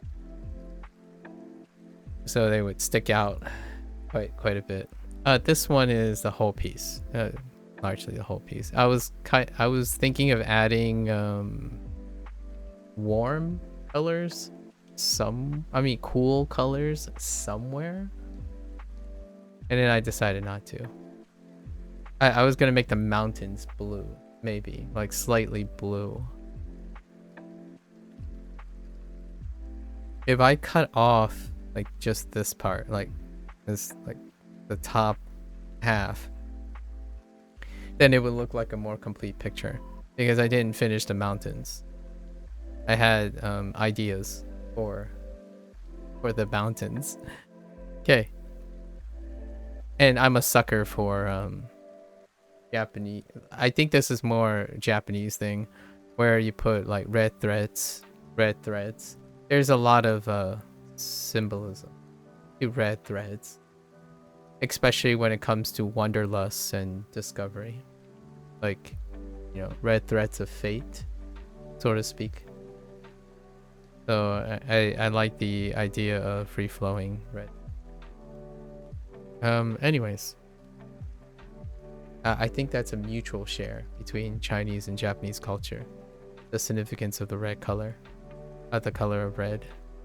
So we stayed on the warm side. Everything is on the warm side of things, as opposed to the cold side of things. I think there is going to be a lot of red, orange things in the future. All right, let's save this. Okay. I think somewhere last year I started giving myself ratings on how close it was to my original intent, and this image was like 4 out of 10. It's about a 4. I'd probably give myself a 4 on how close it was to my intent. That's not a bad thing or a good thing. Like 4 out of 10 just means it's not artwork doesn't have to end up where you intended, right? It's a journey. It's a journey. You don't know where you're gonna end up.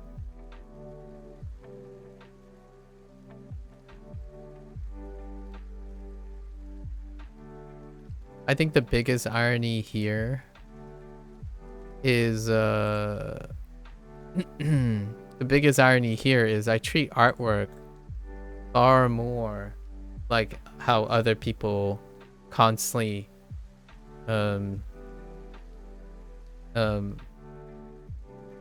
push Japanese language learning.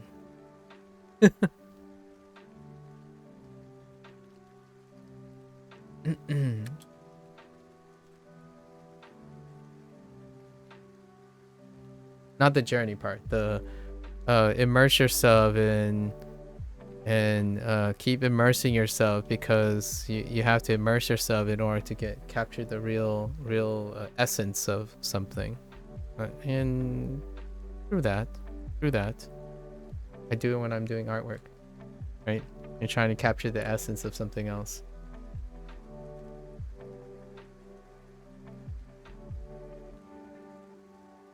Okie dokie. Yeah, let's change gears. I think I might go straight into. That's a wrap.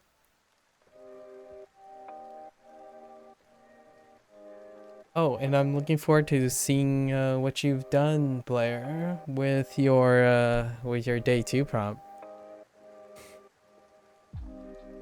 I don't want to be discouraging. All of you can follow along if you want. I pick up a brush, right? It's very cathartic. Honestly, whatever you guys come up with might give me some ideas, you know. I like sharing ideas. That's what we're here for. Okay.